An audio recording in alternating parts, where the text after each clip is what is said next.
everybody! Welcome to Rolls to Astonish. Tonight is our dev spotlight, and as you may know, this is not Steven! So who the heck is this? I am Haley, I'm one of the moderators on the channel. I am the scribe, because nobody else was available to introduce this game. They kind of pushed that onto me, so hi! And tonight we are going to be dev spotlighting Solar Blades and Cosmic Spells with our DM here. Do you mind introducing yourself? Hello, my name is Diogo Noguiera. I'm the author of Solar Blades and Cosmic Spells. And I'm the author of Sharp Swords and Sinister Spells, which is the original game which this one is based on. And this is basically a RuneSlight Sword and Sorcery Amongst the Stars game. And Am I the only one that... What?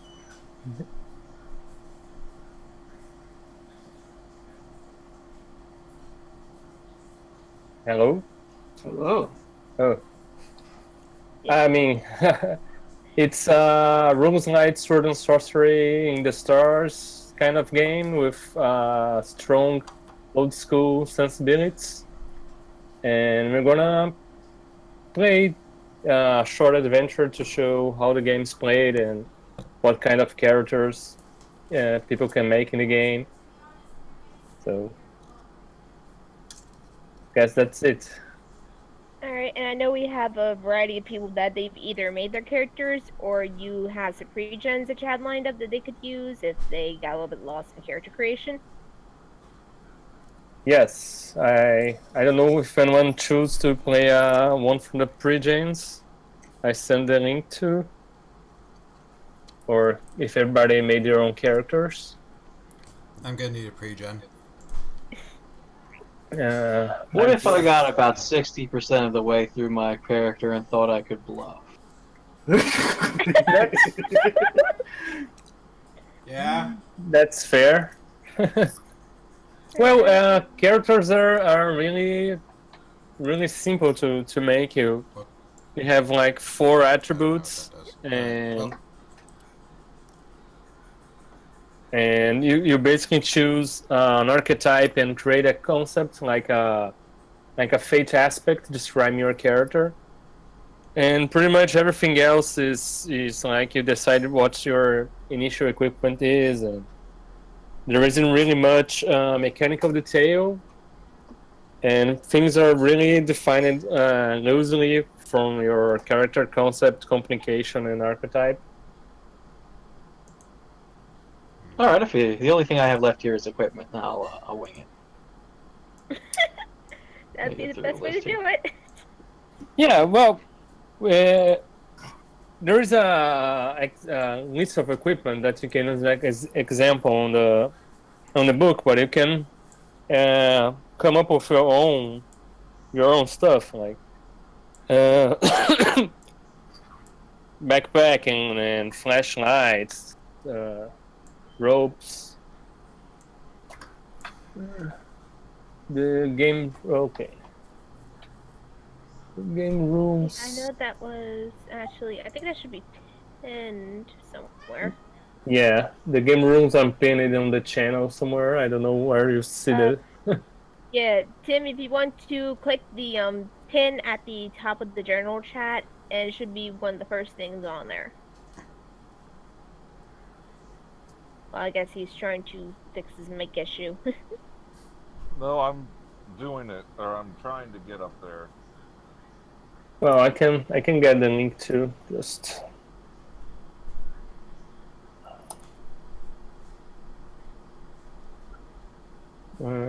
it's update section. Okay. Oh God! Apophis, strike me down. The pain. Okay, I posted the link on the channel too. Thank you. It may take a while to open because it's really the whole draft text of the game. You know what? But- You posted it at 9:17. Yeah, the one I posted just now. 917 is the pre-gens. I-19 is the rules. Yeah. And just a general book. Alright. I'm gonna go with Irv. Alright, but otherwise, everybody has a character and everybody's pretty much set to play. Yeah. Oh yeah. I think I'm ready. Just gotta let this page load, see what it's about. Alright. Franken, Tim, you guys good? I am just going with. It looks like I'm on the pre-gen screen. I'm just gonna go with the very one at the top and never deviate from that page.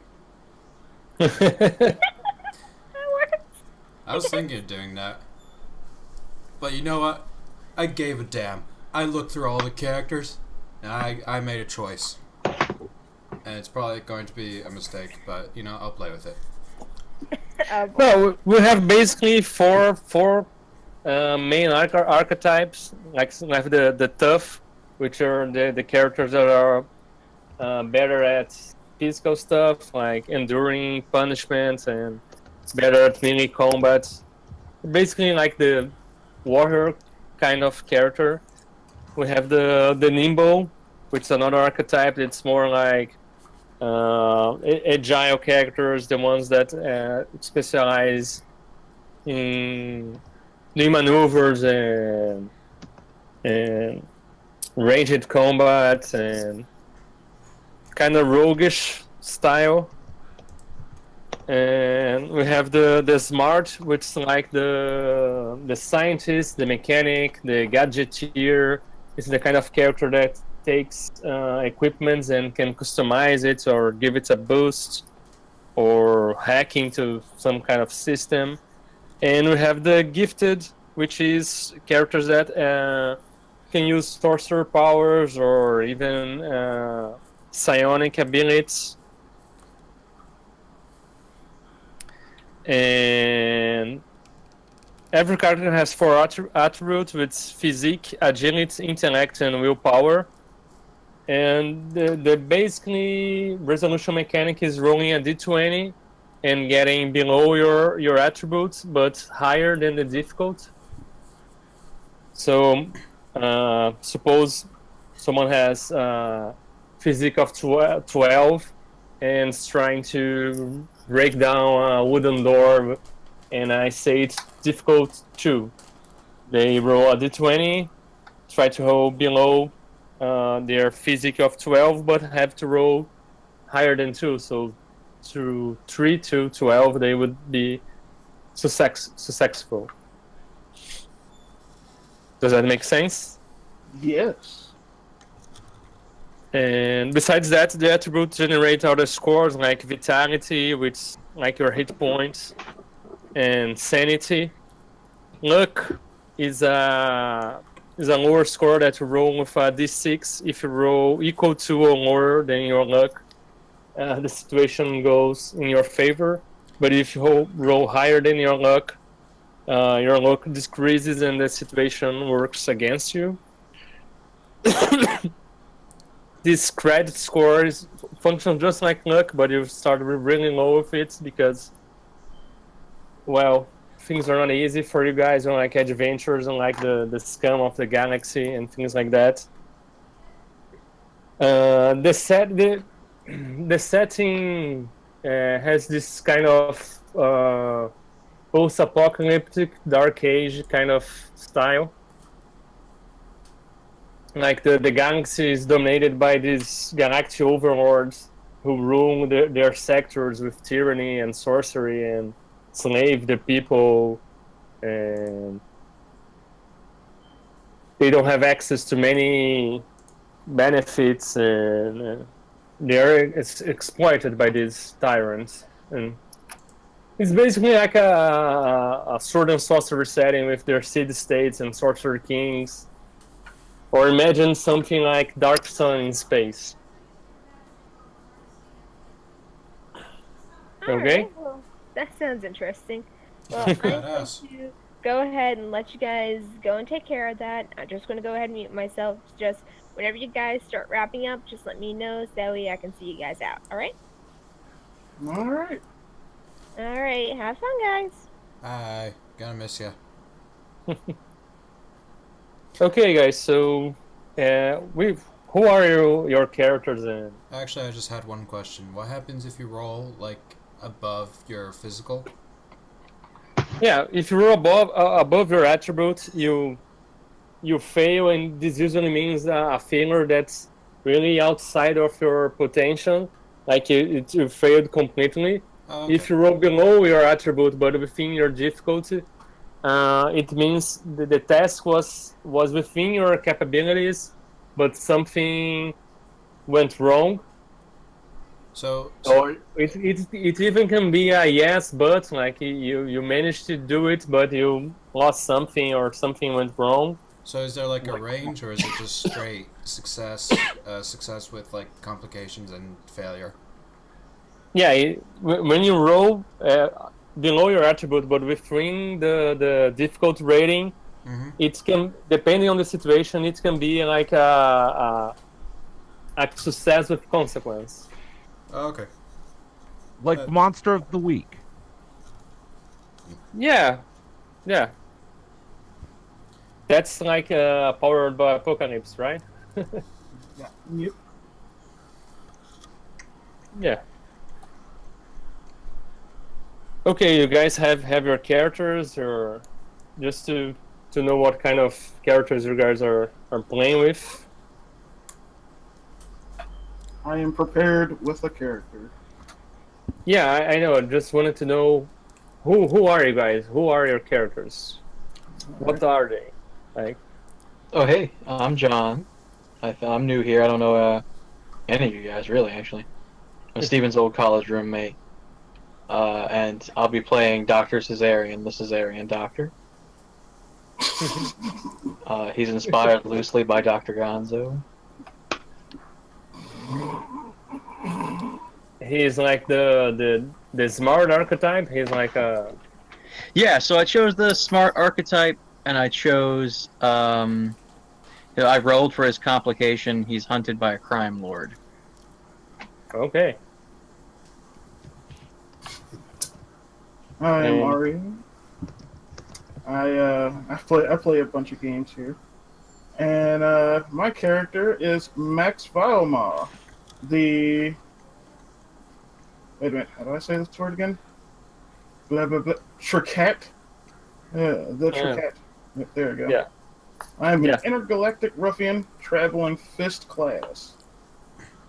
I have the archetype of the tough, and I have an enemy that is a savage barbarian. Okay. I'm Irv, archetype the smart. I flew the Millennium Peregrine through through the there's something run. I'm not that clever in 14 parsecs. I'm wanted by many corporations. Okay. Well, And I'm Tim, or my character is Shamdala. And it says I'm the gifted. And like, I'm sorry, I'm having a hard time. Like, I'm expanding this sheet as much as I can. I'm having trouble reading the. Oh, I'm having the same issue. oh yeah. The resolution isn't good then, I guess. But Well- What are you trying to read? under the name title, I see archetype, and then I can't really read anything else. It doesn't really help that my. Oh yeah. Secretive whatever. mentalist with a dark side as the concept, and The complications adapt with a supernatural entity. Yeah, there you The go. complications of. Say that one more time. My complication. Adapt with a supernatural entity. Like you owe something to a supernatural entity. I can roll with that. Okay. Yeah, I don't know if you guys know. Complication work basically like this. When your luck decreases, you can say to me you are activating your complication, and you basically give me a green sign to introduce your complication in the game any way I want to complicate your life. So you can increase your luck score by 1 point. So basically, you use luck to when you reach 0 hit points and someone tries to rescue you, roll luck to see if you're still alive, or for many other reasons, like you jump over a fence and try to see, and we're trying to decide if there is a patrol just passing by at that moment, and I can ask you for a luck roll, or maybe you fall on a trash deposit and you're trying to look for something that might be useful, and I can ask for a luck roll to see if something you want is there. Things like that. Like instead of deciding all of a sudden if something useful for you is there, you can roll your luck to get some benefit. Does that make sense? Yes. So, Okay. Now, is it like a luck point though? Like, my luck is 4? Do I have like 4 rolls of that, and then I'm screwed? No. You can keep Okay. roll. You roll a d6, and if you roll 1 through 4, luck goes. You are lucky, so things work according to your benefit. But if you roll 5 or 6, it doesn't work, and your luck score is reduced by 1, so it becomes 3. And so the more you depend on luck, the less you will have it. So, and sometimes if I ask for a luck roll, you can just say no, I won't roll. So you can keep your luck point the way it is, but things go on the other way. It doesn't work for you. So you have a choice. Okay, you're maybe looking in a guard's locker to see if you'll find a gun, and I ask you to make a luck roll, and you just say no, I don't want to roll. So you don't find the gun, but your luck doesn't decreases. If you prefer not to roll. We won't lose luck if we just refuse to roll, but basically you can make something bad happen if we refuse to roll. Yeah. Okay. But if you roll and you fail, that's the thing that's bad will happen anyway, and your luck will decreases. So So it's but like some a consumable. yeah. You use But it. you can increase your luck by activating your complication, for example. I could say, okay, my luck got to 2, and maybe you reach 0 hit points and you don't want to die. You say you're activating your complication. Your complication doesn't come into play right away, but your luck scores increase by 1, and you basically give me freedom to introduce a complication in a in a dramatic points I deem best. Clarify. You can decrease our luck if we roll bad, but is there any way to increase the luck? Yeah, by activation of complication. And every new adventure, your luck score is restored to your standard value, which is normally 4 for humans and 3 for any other species. I'm having a bit of trouble reading what the bottom 2 things are there. It looks Where? Like, under vitality and luck, looks like san and cred. Sanity and yeah, cred. sanity and credits. Oh, okay, I got you. Now I understand. So to the left of luck, or there's luck, there's credits, and then to the left of that is vitality and SANI. Hey, sanity. Senate? Sanity. It's like for you not to go mad. Okay. Like sorcery in this game, like in sword and sorcery stories, it's something that corrupts the mind, the soul of the those who use it and who witness it. So, or maybe you see like a creature from the void, and like this Lovecraftian bizarre creatures and events can eat away your sanity. And sometimes when you use technology too advanced from past civilizations, that you can like disrupt your mind.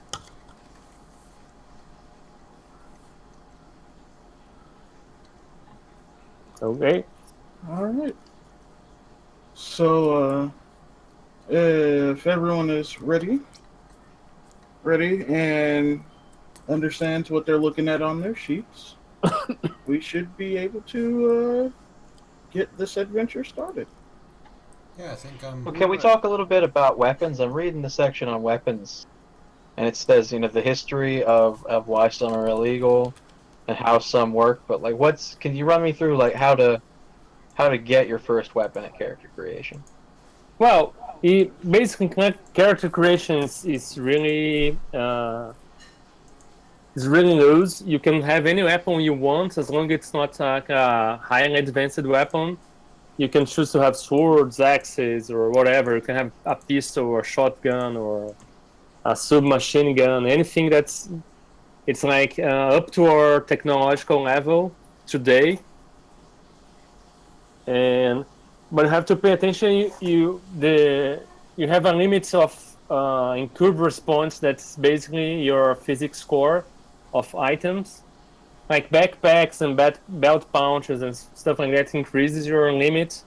But like you can't be like a living arsenal of things, or you receive a penalty on movement stuff and attacking and things like that. So you can choose whatever weapon you want, and weapons are really like abstract. You basically have small, medium, and large weapons. They do 1d6 minus 1, 1d6, and 1d6 plus 1 weapons. Damage, points of damage. Gotcha. So I see here. There's just let me find the specific chapter I want to talk about. So yeah, there's just a melee weapons category, and then it drops into like solar blades and other things like that. So any weapon can have any kind of blade. Well, that solar blades is in some the part of advanced technology. If you go back to the Oh, okay, more, okay. So we're gonna do a regular one. Okay, got you. yeah, because this is more like treasure. You have to get these kind of items through. So, Gotcha. but you can have like a vibro sword or something like that. Gotcha. I'll put that down. And my only other question is, how much medicine am I allowed to start with? Because I wanted to play as a doctor, but I don't want to have like a hospital with me. You can have like a first aid kit and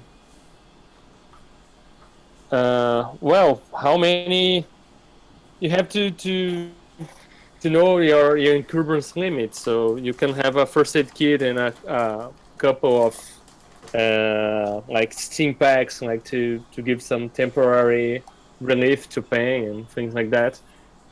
But since Okay. they're probably delicate, you won't be able to have too many because you won't have like space to store them all. Gotcha. I just didn't see a first aid kit in the list of items. I'll put that down. Yeah, it's basically like a just examples. The game is really loose, so you can create all kind of stuff. There is some drugs and substance. After that, there is a mad stick that recovers some vitality points. Gotcha. So I have 10 slots of inventory because my physique is for shit. 1, 2, Well, 3, 4, a 5, 6. backpack increases it by 3, and That's after the backpack. I rolled poorly. oh, okay. I'm a little weak alien. I am a large, unintelligible beetle. Well, you can carry above your physics score. It just gives you a penalty, negative dice on things like movement and. Nah, I'm up good here. I got room for drugs, and that's all Dr. Gonzo really needs in life.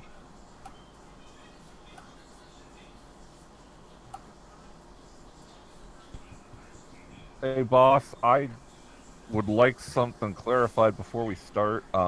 Sure. I am the Shambhala character, the first one on the pre-gens. Mm-hmm. I am really having trouble reading this handwriting. Now, under features and powers, I see I can read confusion. Confusion. There is false vision and energy projectile. Okay, and then on equipment, backpack, Uh, focus.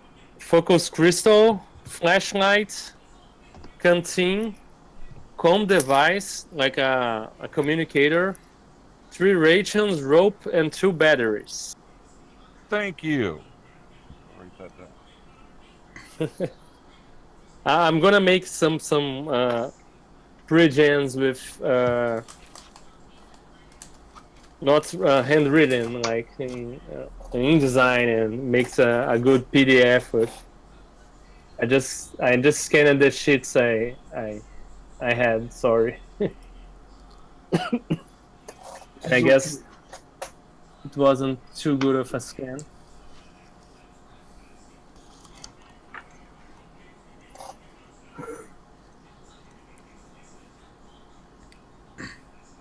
Needs more JPEG. There's a question about the something on the bottom about the next level. Is that something I should even concern myself with? Yeah, no, it's just it's the game utilize a very simple advanced mechanic. Like you have to complete adventures to level up. So it's basically objectives. Like every conquest the character makes, like it has some objective. If they complete a number of them, they start leveling up, and this number increases like each level. So advancements get slower as higher level the characters get. I don't know if that makes sense to you, but I wanted a game that you progress faster in the beginning, but then it's slower the higher you get on the level scale. Do you get? I want to make sure I'm getting this. Do you? So you were talking about if you do roll bad with luck and such, things go wrong. Do you get more? Do you level up faster when things go wrong? No. Okay. Things can go wrong, all right. It's part of the game, I guess. This is more like an old school game, like a OSR kind of game. So things can go wrong, characters can die, and that's the game. You can make a new character very fast, so it's not really that concerned about character safety.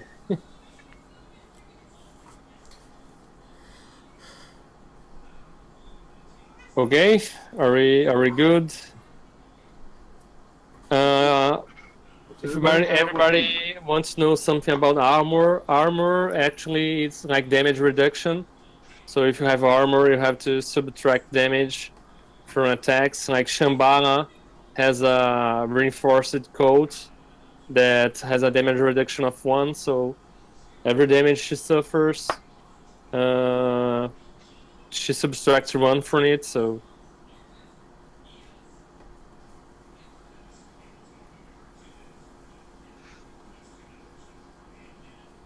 okay. Oh yeah, I forgot to add armor. Let's check that chapter out. Yeah, armor basically you have light, medium, and heavy. And light just gives you a damage reduction of 1, medium gives 2, but impose a limit on your agility. So if you're too agile, if you use medium armor, you won't make use of your full range of nimbleness. And heavy armor gives you more absorption, but limits you even more.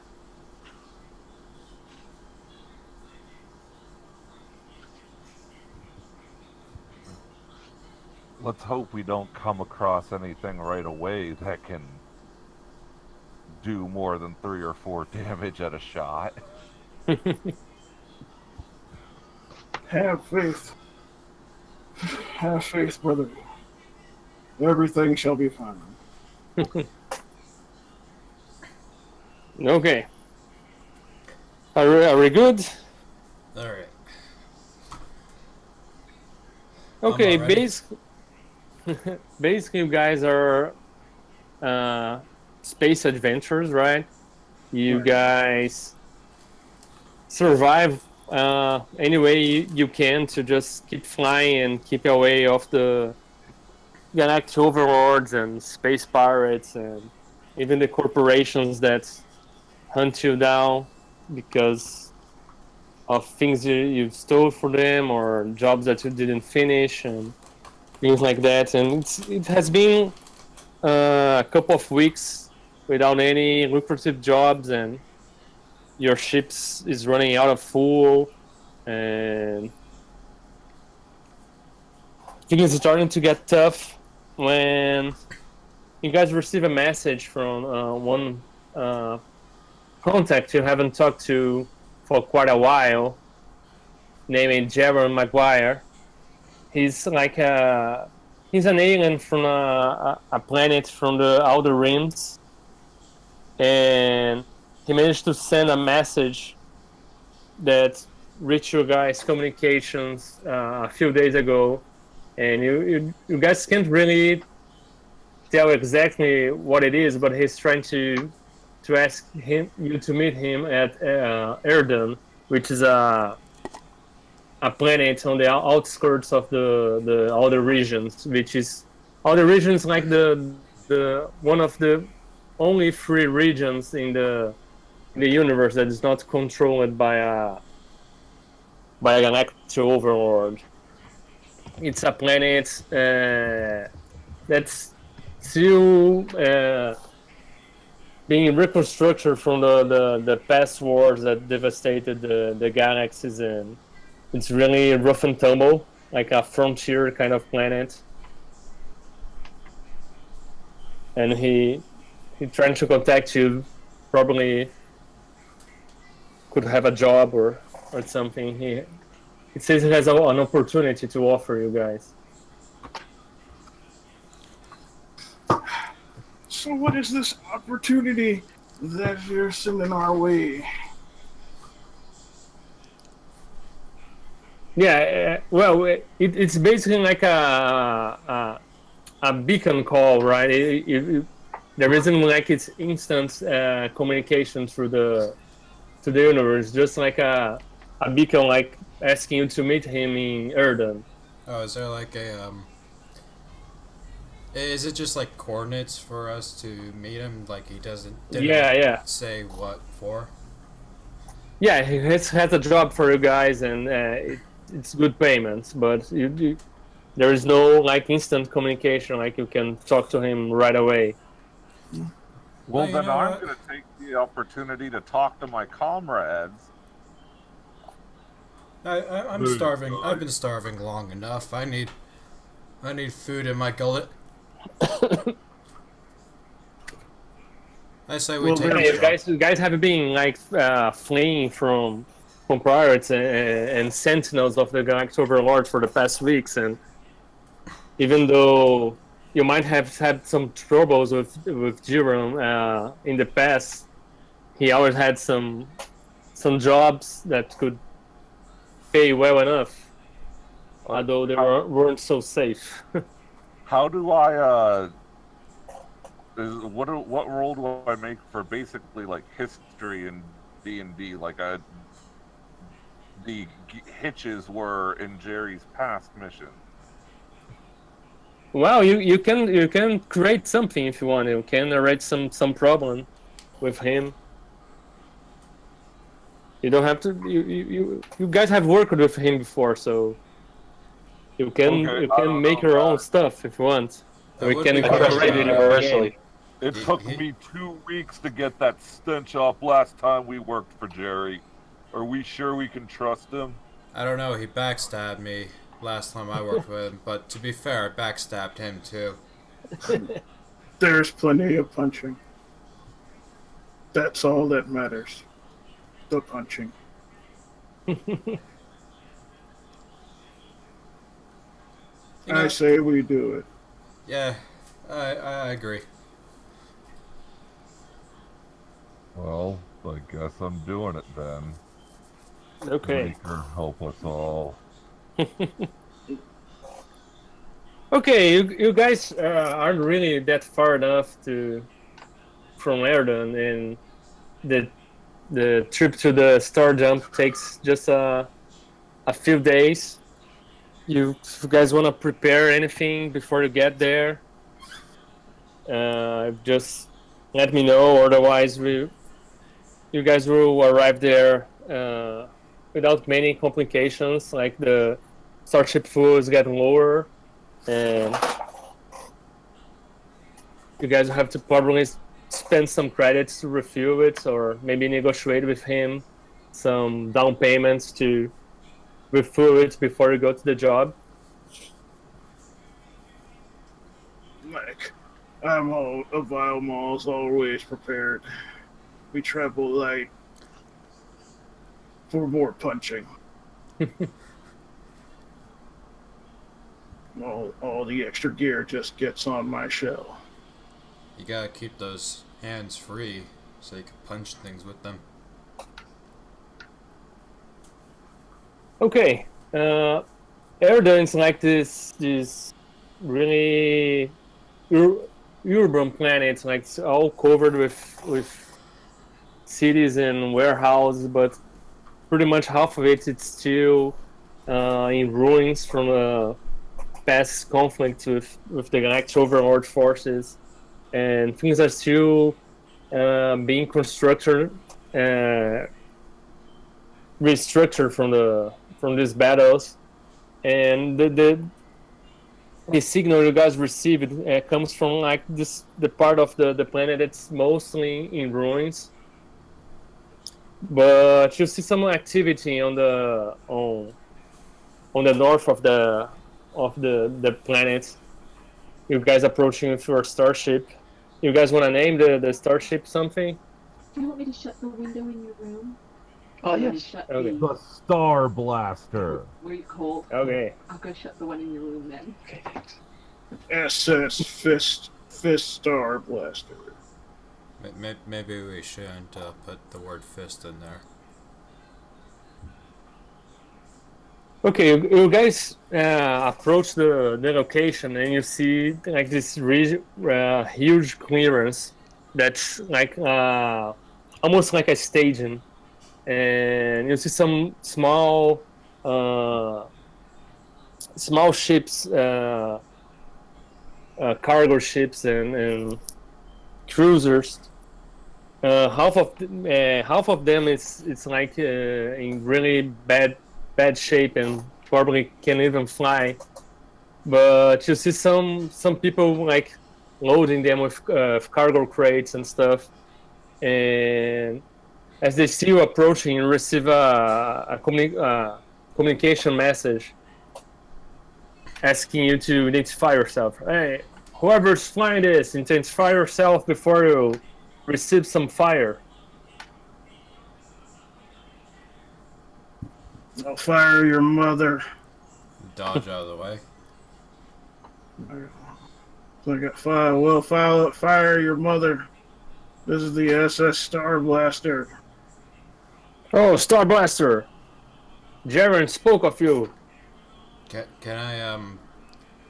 I try and dodge the fire?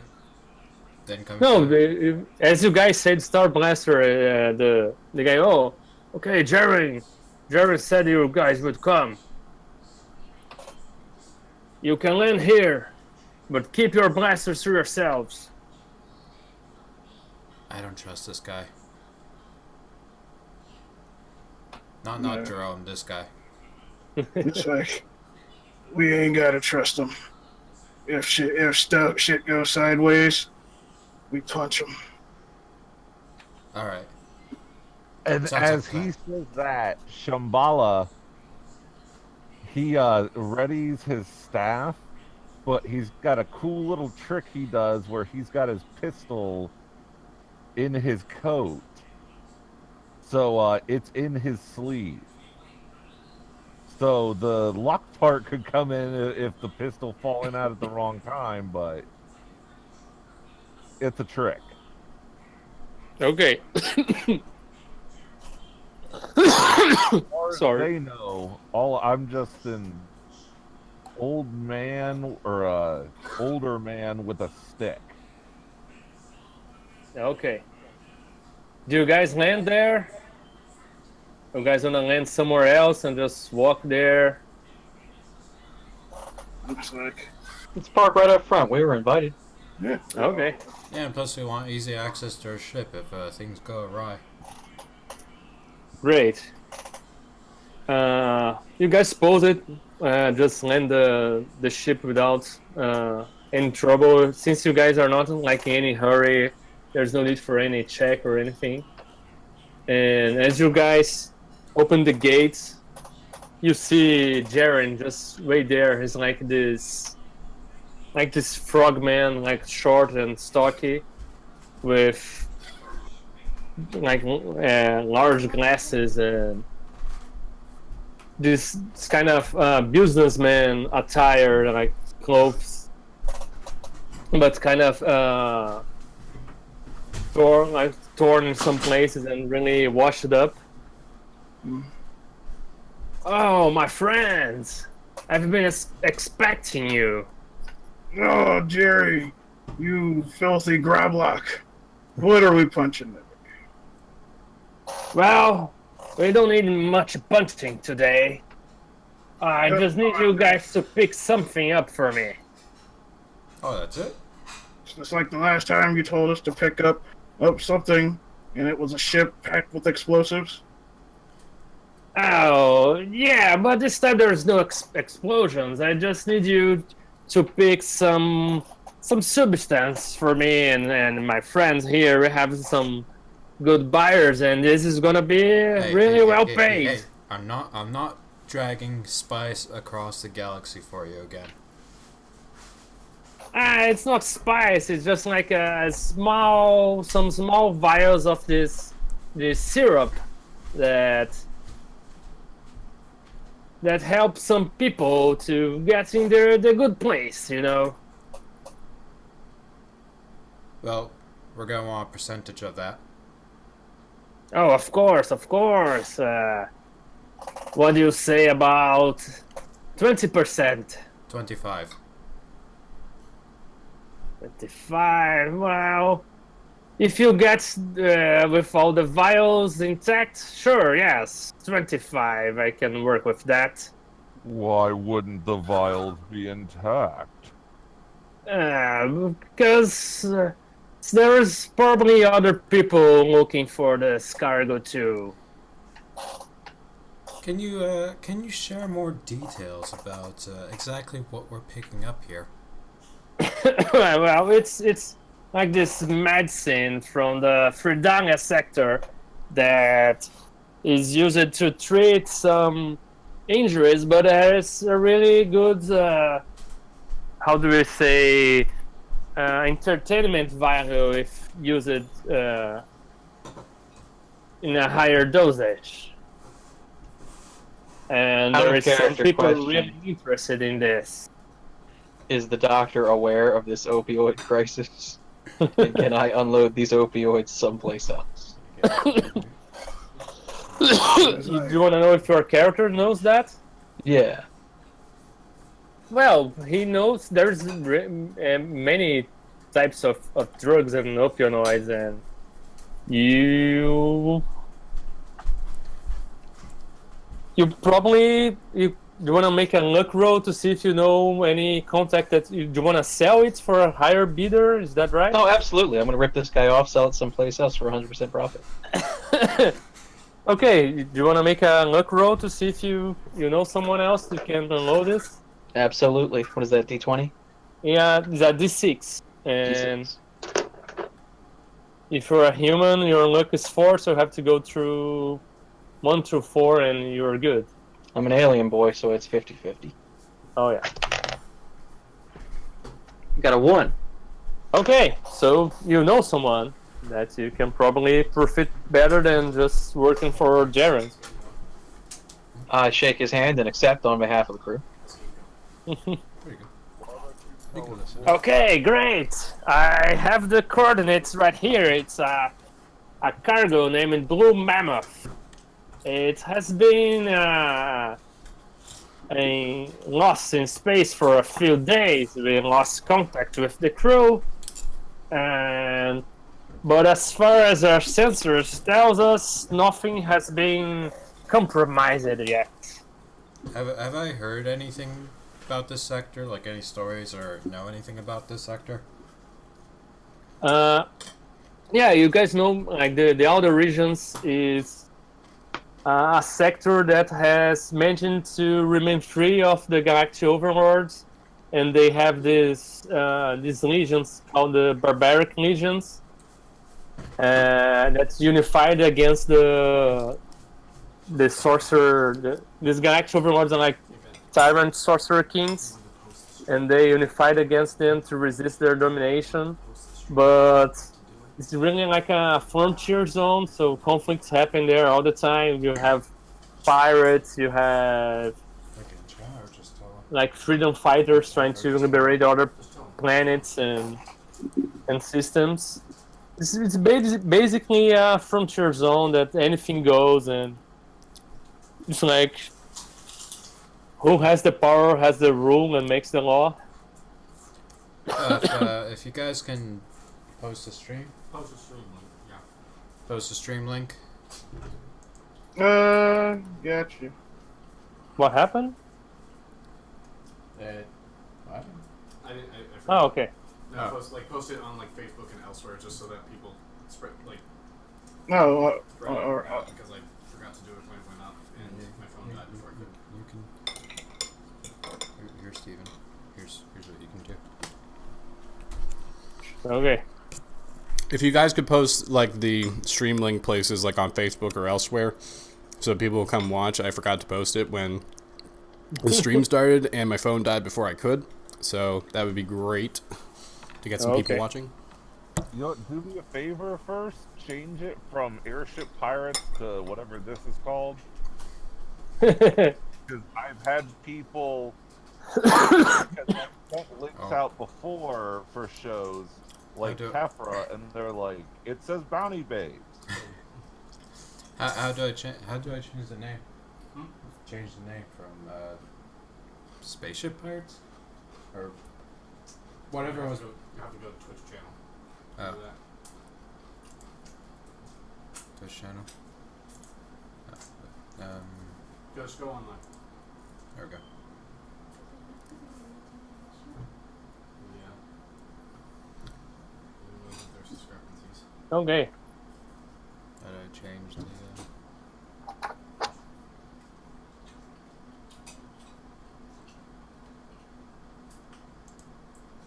So Jaren gives you guys the directions and the coordinates, and What are we naming this game? Just type it in as a cosmic solar. well, cosmic spells. solar blades and cosmic spells.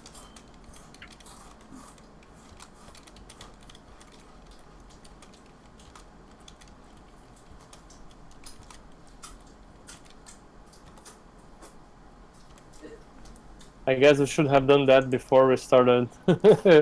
Yes. I think it should be changed. No, don't need to refresh this. It's true. It is changed. Oh, excellent. Okay. Up, and it reverted. Oh shit! Really? What?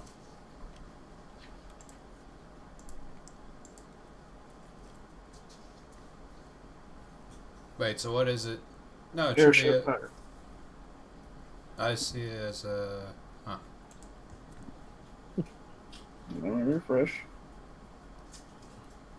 Now it is correct. But at the bottom it still says Airship Pirates.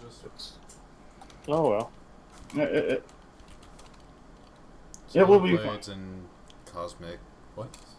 Spells. Spells. There we go.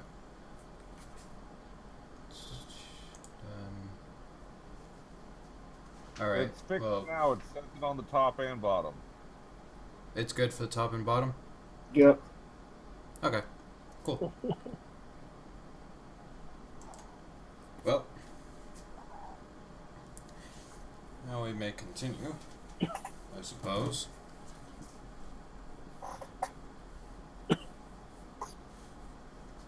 Are we still with Jerry Maguire? Or have we moved on? We were. You guys just shook hands, and he said, "Great, I can show you the coordinates." And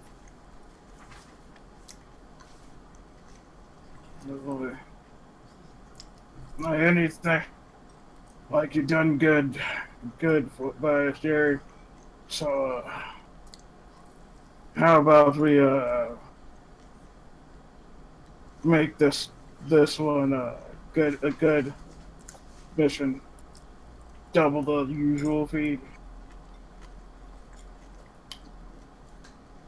double the usual fee. Your guys already set on 25%. As your attorney, I advise you to take this deal. Well, I would like to know more about the others also looking for this medicine. Well, we had a past partner that decided he wanted to do the job for himself. And I think that's how we lost contact with the crew, and I need to get it back. Why don't you tell me more about this past partner? What's he capable? Well, what can I say? He's a jackal. He's not loyal. He's not trustworthy like ourselves. He has this greedy motivations, and he just decided to take it out for himself. But I have the answer to that. My lieutenant here, and he suddenly calls a woman, with black short hair and some scars on her face. Her name is Milena, and he's like the right arm of Darren. And then she knows exactly how to get to the Blue Mammoth and to get to the cargo. So she will guide you there and make sure everything goes according to plan.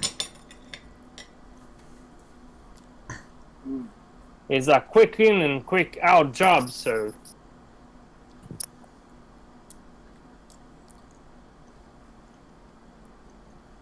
As long as it gets messy, I'll be fine. As Well, your attorney, Yes, yes. we don't you need give a everyone- guide. We need gas. well, since my last partner decided to backstab me, I decided it's safer to send one of my own there, if you know what I mean. Not that I'm saying that you guys are not do that, but it's precaution. You know, right? Hey guys, I think we could bring her along. I think she could come with us. All right, I pat Jerry on the back. I tell him duplicity breaks both of my hearts. And she says, "Yeah, I think everything will work according to the plans, right, right, boys? Eh, They will be brave, Darren. I I'll don't make know sure nothing they about do. I mean, of course, Jared or Jerome. I'm sure he can trust. You can trust us. Have we done anything bad to you before? Nothing that I haven't done to you, right? It's the past is in the past. Let's focus on what we can get from here. That's the spirit. Okay, so as soon as you guys are ready, the faster the better, because we may have other people going there as we speak right now.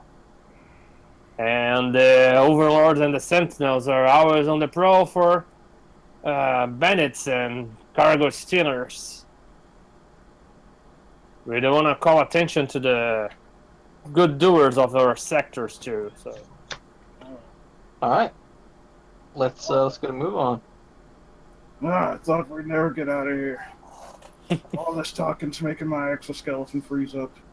Yes, yes, I know. You want to show everybody these hands. Want to move my exoskeleton. It itches. As we get back to the ship, I want to make hot cocoa for our guide. okay. I want to tell her that it's a Caesarean tradition to offer guests a warm beverage. You gotta be careful for this one. He likes to put the sleepy stuff in the drinks. Shambhala tries to Wait, do wait. a look to see if he did put anything in the drink. I want to see if I notice him notice him making a drink for her. This one is perfectly normal hot cocoa. It's called Set Up and Pay Off. Okay, she takes it, but puts a little bit of something she brought on a flask on it. Okay. She says, "Thank you." Okay, we don't have much time to lose, so who's piloting this old? I guess Us. I am. Okay, here are the coordinates, and she shows you like a paper like with some notations and coordinates. It's really something not in the usual path and star routes, you know. And it was probably coming from a unknown route to reach the Arden planet. So you probably have to make some calculations to make the star jump to get there. All right. This basically it's an intellect test with a difficulty that I set. Since it's a small jump, it's just a difficulty of 2. So you'd have to make an intellect test with this difficulty. So you have to roll below your intellect, but higher than the difficulty. Let's see if I could. There we go. So which die am I rolling? I have a 13 intellect. And So- since you're a pilot, you can have a positive die, which is basically roll 2 d20s and take the result you prefer. 2 d20s? Yes. Since when you do an action that it's within your concept, you can get a a positive die. When it's something that would be detrimental to your character, you can get a negative die. You know, I can call call out. Alright. Okay, 3d die. Did someone eat all my So- characters get ice cream? Got some stuff Well, blocking if it was to be like out. you. And Can can't see what that die is. I mean, that's like a 3, but then there's With- one hidden. I think 2 days, you guys will probably arrive on the spot. It's the Brobo. And you guys wanna make some preparations and plan something before you get there, since you have 2 days until you arrive. Is there any way I can get a message to my crewmates and not our distinguished guest? Sure. Just trying to be discreet, you're saying, right? Yeah. Well, just make an intellect test to make notice to make sure she's not like watching you or something. Gotcha. I've got an int of 11, and I'm rolling 1d. 1d20. Do you have like does your concept? It's like something that you could benefit you from for being this kind of deceptive or secretive or something like that. For concept, I wrote Dr. Gonzo, who's a famous drug smuggler. So I think it might be okay if I'm trying to smuggle drugs. Yeah. Okay. I got a 5. Okay, that's enough. You can. So I just let my crewmates know one by one that not for nothing, I know a guy who might pick me. You know a guy who might? He might pay us more. Oh, okay. But it's That's Jerry. the slightest hint of a problem from Jerry. Well, maybe. We don't have to do business with Jerry. Just like, and I just reply like, but it's Jerry Smack. We can't give it away. It's our smack as soon as it's on board. I don't think that's how possession works. As your attorney, I have to advise you, possession is 9/10 of the law. I thought you said you were a doctor. I'm many things. But I doubt. I'm sure I third qualify time as an they attorney somewhere in the galaxy. I'm going to. I guess I don't know, man. This isn't a fight-related conversation. I just think it's not. I think it's that cool. Jerry's our fucking geezarks. Shambhala rolls his eyes and says, "Can we just focus on getting the smack on the ship before you fantasize about backstabbing people?" Oh, absolutely. We should get the smack on the ship. I got an intellect of 6, guys, so duplicity is not something I can handle.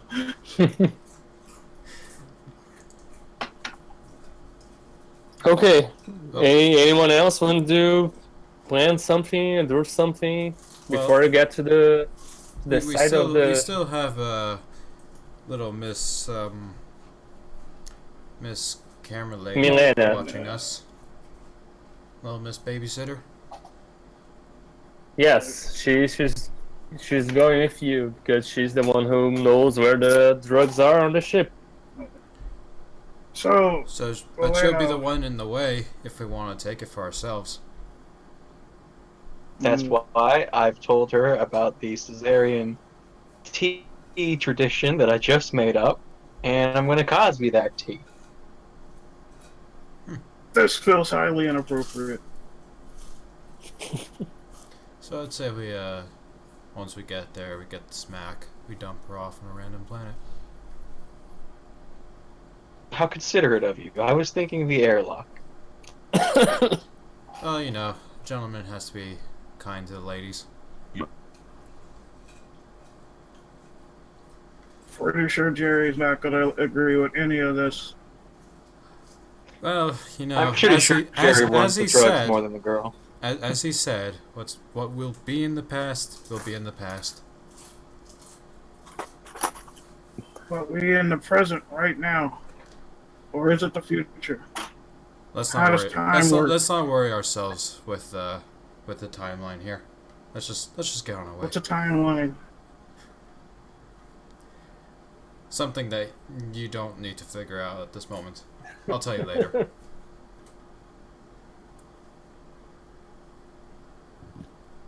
So I guess Shambhala, look. I guess I keep flying the ship then. No. Okay. Anyone else? I'm gonna polish my exoskeleton. Okay. You know, I'm looking at my sheet. And, Yes. all the nifty things that I can do. Like, let me get on that. All my archetype abilities.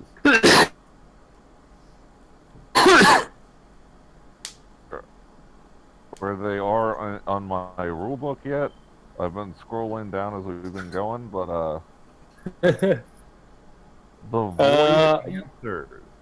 That means I can ask a question to, I'm assuming, the DM. Where? What? Which one? Archetype ability, the void answers. It's the void hungers. Oh, the void hungers. Sorry. You have the I sense a disturbance, which is like a detect magic kind of thing. So you can detect like supernatural effects and activities on your vicinity. You have I can make my own reality, which is basically your ability to cast, use powers or use spells. In your case, since you're a mentalist, use your mentalist powers. Your powers comes from the void, like you're like infected with the void. So the void hungers means when you use a power, you can use it on varying levels of effectiveness. If you use on a really higher level, you have to pay some vitality points, and you have the option to pay more vitality points to get advantage on your test. And there's powers in blood means you can sacrifice either physique or agility points to add to your willpower score to better cast your powers too. So it's like this sort of sorcery kind of thing. Like the sorcerer just cuts his veins or it's draining off his own life blood to use more powerful spells. Okay, here's what Shambhala is thinking about. You know, with my power one, I'm a mentalist. I'm thinking about trying to win over, charm our escort from Jerry over to Arcot. What do you want to do?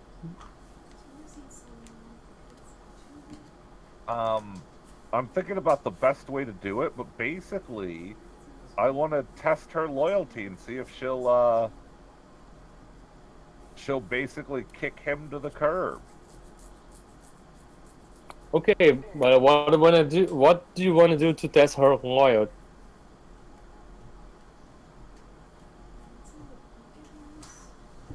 Okay. You can sure do that. Just what are you planning?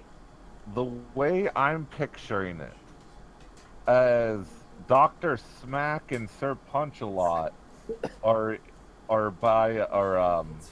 I don't know, they're somewhere else. Shambhala sees esteemed escort alone, and he saddles on up beside her as she's taking a nip from her spiked cocoa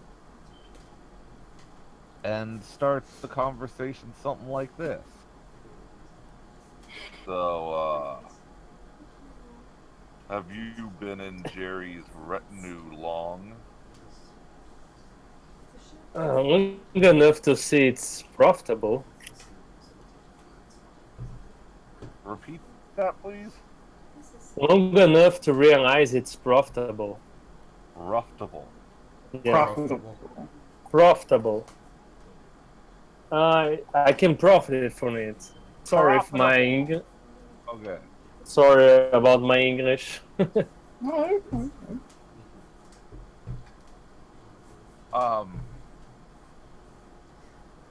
Indeed. Are you happy with your profit under the service of Jerry?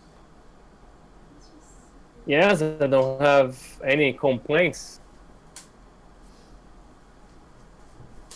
Since I've proven my value, my margins are really better than yours, probably. Shambhala looks around the ship and says, "For now," with a chuckle. Shambhala. Okay, this is what he's gonna do. He's going to look her deep in the eye, like his best smoldering look, and says to her, "Perhaps after this business is done, you and I can get better acquainted, and perhaps talk of terms of new employment opportunity."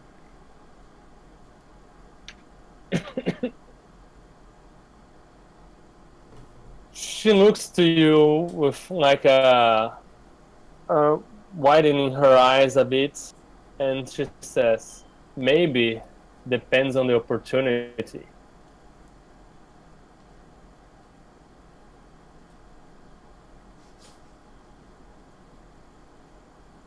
Space Mama taught Shambhala the rules of the gambler. It's time to walk away. He nods his head to her in deference and says, "If you'll excuse me." She nods.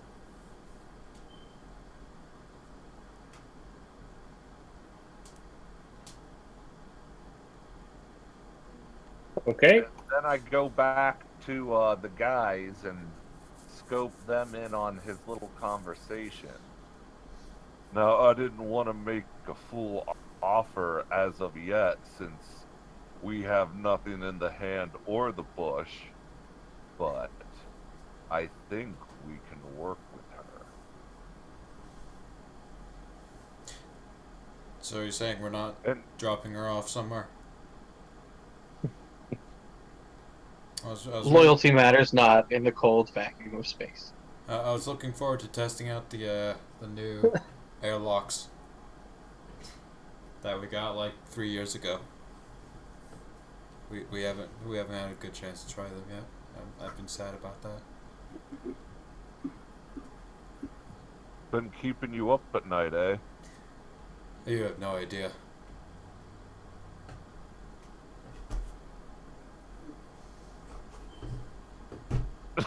God, out of character, I think Shambhala wants to join her and work for Jerry. You're creepy, dude.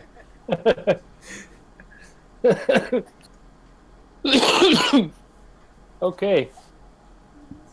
Well, after 2 days, you guys get out of the star jump and you exit in the middle of space, and you see planets on the distance, and really in the middle of a nebula of the screen, really big ship, like a really heavy transport kind of ship, just floating in space with no signs of activity or lights, or even the engine seem dead. And you see nothing else on the vicinity of it, and no other starship like attached to it. It seems like just standing there as if abandoned.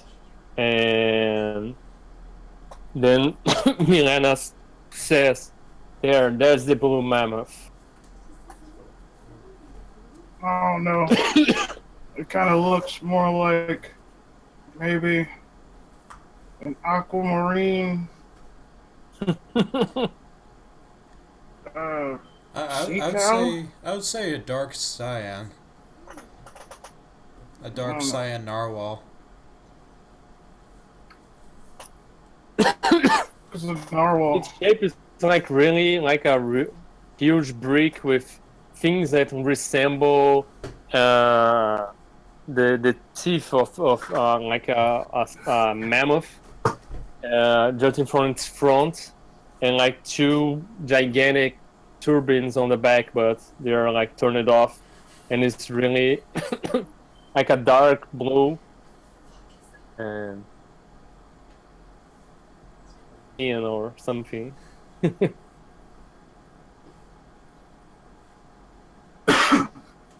So what do we do? Do we just go in? Do we tow the ship? Do we Maybe we load knock. the ship up? Well, you probably won't be able to make the jump with this huge starship with your engine. So you're probably gonna have to get inside and get the medicine, the pack. And as well, we gotta prep our vacuum suits and get ready to get inside the ship. We don't know how their conditions are in there. Shambhala wants to, I don't know, scan the mammoth to see if it is capable of running. How would he go about trying to tell that? Yeah, you guys can use sensors to try to detect if there's any systems still online, if they still have life support and gravity and things like that. Sure. One of you smart people do it. Is there life support on the ship? You guys have to get closer and try to use the sensors. Let's get close enough to look for life signs then. I kind of Okay. like skirt around the edge. Of the Boarding ship. is more unpleasant when the crew is still mobile. I kind of like. Okay. I try and fly. Is there like a way to fly that's kind of under radar, or maybe if there's like a cloaking ability on the ship, just so I could like be sure in case there's yeah. people on there. Your ship really doesn't have like a cloaking device. If it was really well, if you really get right close to the ship, other ships won't see your ship, and that ship will only detect one. But this ship, if it has sensors and it's trying to detect you guys, they probably already have. But it doesn't seem to be any activity in there. So if you guys want to hide from other ships, you probably have to like get touching the blue mammoth, like just connect to it with one of those boarding passages, and other ships will probably only detect one of you if you lower the engines and the activity on your own ship. You described this ship as kind of like being broken, or is it still intact? The mammoth. Yeah, you don't see any breach on the hull, any signs of external attacks or damage on it. It's a beaten old. Is there like a chunk that's kind of floating separately that I could kind of park our ship next to pretend as if it's part of the debris? You wanna park your ship next to it to pretend it's a debris from the main ship. Yeah. Okay. Sure. You wanna use the sensors to detect any signs there first? Yeah. Okay, so make an intellect test, and for every 2 points, you have to roll below your intellect. For every two 2 full points, you detect like one sign. You can make one question about the ship, okay? Um, well, I'll try these die again, the virtual die. So Yeah, so I'm just rolling again 2 die or like 1 die. you can roll 2 dice since you're a pilot. Okay.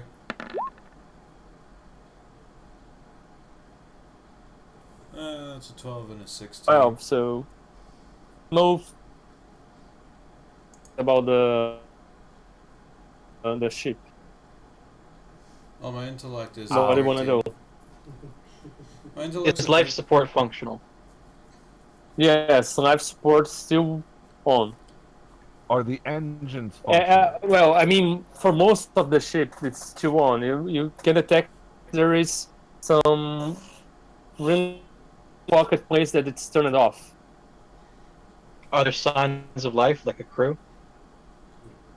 Yes, but it's much lower than the crew from a ship like that should be. Is there a way to check like fuel? How much Sure, fuel I might have? you can check fuel. It still has fuel. It still has fuel, Oh, neat. but yeah, still has fuel. Okay, 3 questions. Can we tell the state of the engines and navigation system? Well, the engine seems to have been damaged. Just from like a knowledge perspective, what kind of ship is this? Is it like a cruiser or Your guy ships or the Blue Mammoth? the Blue Mammoth? It's like a heavy cargo ship. It's like for the really, really, really, really big, like probably 5 times the size of you guys. Like guys, probably it's like a medium transport ship, and it's like a heavy cargo ship. It's a really gigantic brick of a storeship. It has a really thick hull and space for a lot of cargo. And probably the crew should be somewhere around 50 people. 50 people. But it's not. No, Can you we guys are tell- detecting maybe half as much. That's still quite a bit. So maybe maybe we'd be able to salvage some of the loot other than the smack that we need. Shambhala looks at the doctor like he's an idiot. There's still half a complement of crew on there. That's about 25 people. Is it really worth the risk?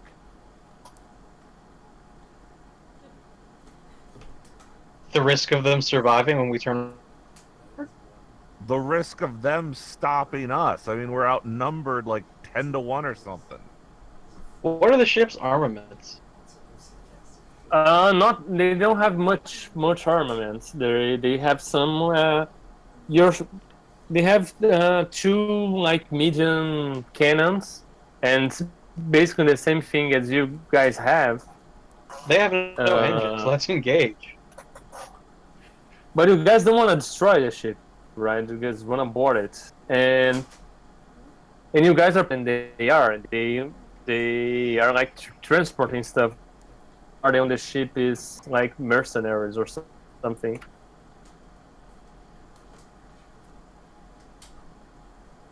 These substance on the ship. Is there room for all of them aboard our ship? Comfort not a concern.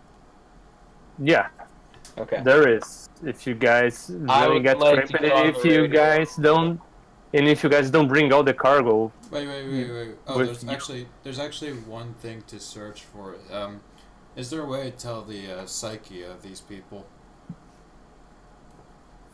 the what? The psyche, their Their emotional state. Yeah. I don't know. Sensors can't detect that. All right. We should have a psychic on the bridge in a leotard. We should go full TNG on this.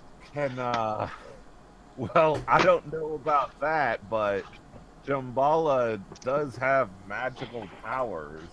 Is this something that Shambhala could I'm trying to look at my sheet now. Well- Is this something that Shambhala could divine? You With, say, go ahead. the Bridgent has a power that can cause confusion, can create like false visions, or like create like these energy projectiles, like this mind blast kind of things. But if you want to substitute a power to have some like of empathy power, if you prefer, we can work with that. I'm looking at my archetype.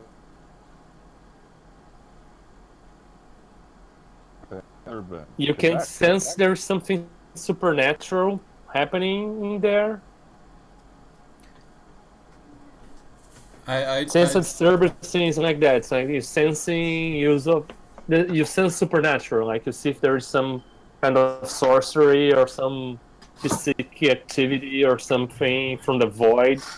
Well, here's what I suspect is that, you know, even with half a crew, I'd imagine they'd still be able to get that ship repaired and up and running and manage to get out of here, but they're still stuck.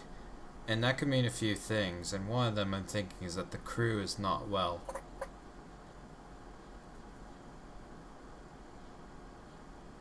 What do you guys think? Maybe they got punched. Well, I'm inclined to agree. I I want to get on the radio and speak to the down vessel. I want to hail them. You wanna hail them? Yes. Okay. Have they answered? I've got a bad feeling about this. You get no signal back. All right, I'm just gonna send them a message and see how they react. This is a bit Horizon. Attention, crew of the Blue Mammoth. The sender of your cargo is disappointed by your incompetence. Cargo salvaged. We have room aboard to take you out of here. Surrender the cargo undamaged, and your passage can be negotiated. End transmission. Maybe you're overplaying No, the no, hand. you just hear something. Please come here, save us, save us! Ah! See, they like us. Ah, you know, maybe we should go save them. Shambhala looks at. Now we have drugs and slaves. Ooh, slaves go for extra on this planet. I know, you know. I don't feel comfortable with any of this. I don't like Ghost. You can't punch Ghost. Well, don't think of it as a ghost. Think of it as a physical being that can shift through walls. Still can't punch him. I tried. But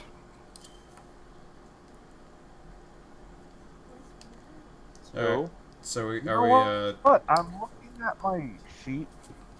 I'm trying to scroll down on my archetypes abilities. Could the void hungers, like, could that come in handy? Like, could I use that? Well, the void hungers is a way for you to empower your spells to have like an advantage on casting them. Confusion power. For you to affect multiple creatures, you have to cast it on a higher power level. And since you're like a first level character, for each power level, you increase the difficulty of the test by 1. So you like want to affect 5 creatures, you have to cast it on a power level 5, so to be a difficult 5. But the Void Hungers allows you to pay, for example, 5 vitality points to get. You pay the same amount of the power level of the spell, and you can cast the spell from a positive die. So you roll twice and gets the better result. That's what the void hunger is, for you to.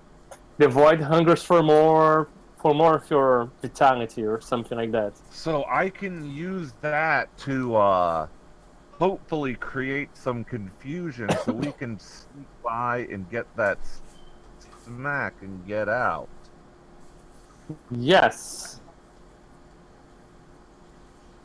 Great.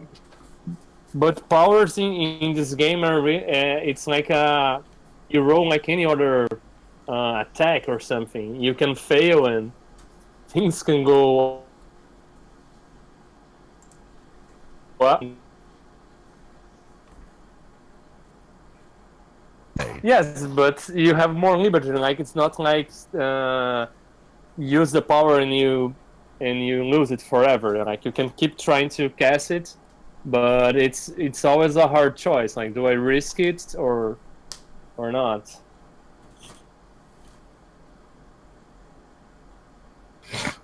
Shambhala looks at the doctor like he looks kind of creeped out, but he's just like, "You ready to get this over with?" Let's go. Absolutely. You guys still have like one question to ask about the ship if you guys wanna know anything else.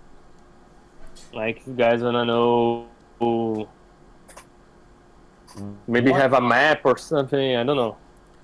What other cargo is in the bay? I would have asked if we could get a schematic of the ship, so we know how to Yep. navigate inside. You're fine with that. What? You didn't answer me yet, so yeah, answer his question instead. You guys prefer to know the schematic or know what's else in the cargo? The schematic.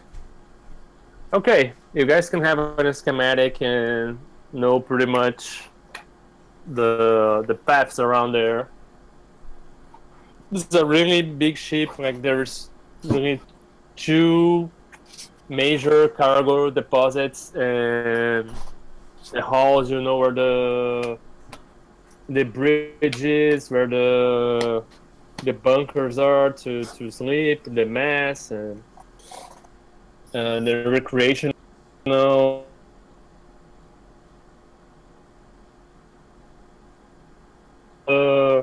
Behind us, the smacks hidden in base inside a crate with a number she has noted, and it's hidden with textiles and other clothing instruments, clothing articles. So you guys need to get that crate. Let's go. Just run off into the other ship. So you guys just gonna dock on the ship. But by docking, we take a smaller pod or something like that.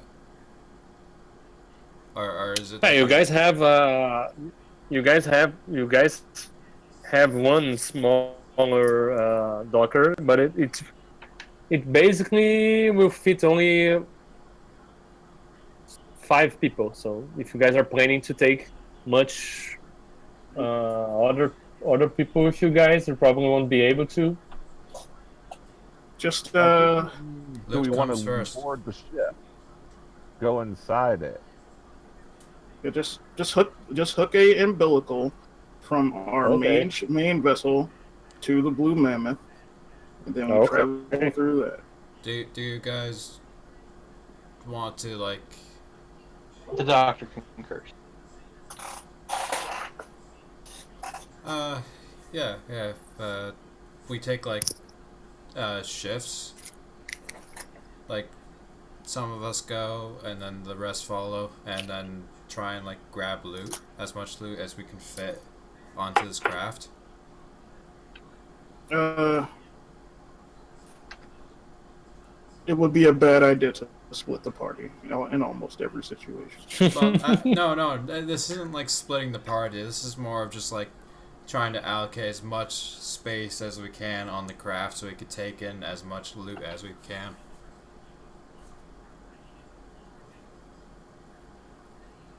So it'd be like, yeah, we all go down, and then we try and find the loot. We bring it back to where we have the ship dock. Some of us go back up with half the loot, and then the rest, then, someone piles it back down, and the rest go up after.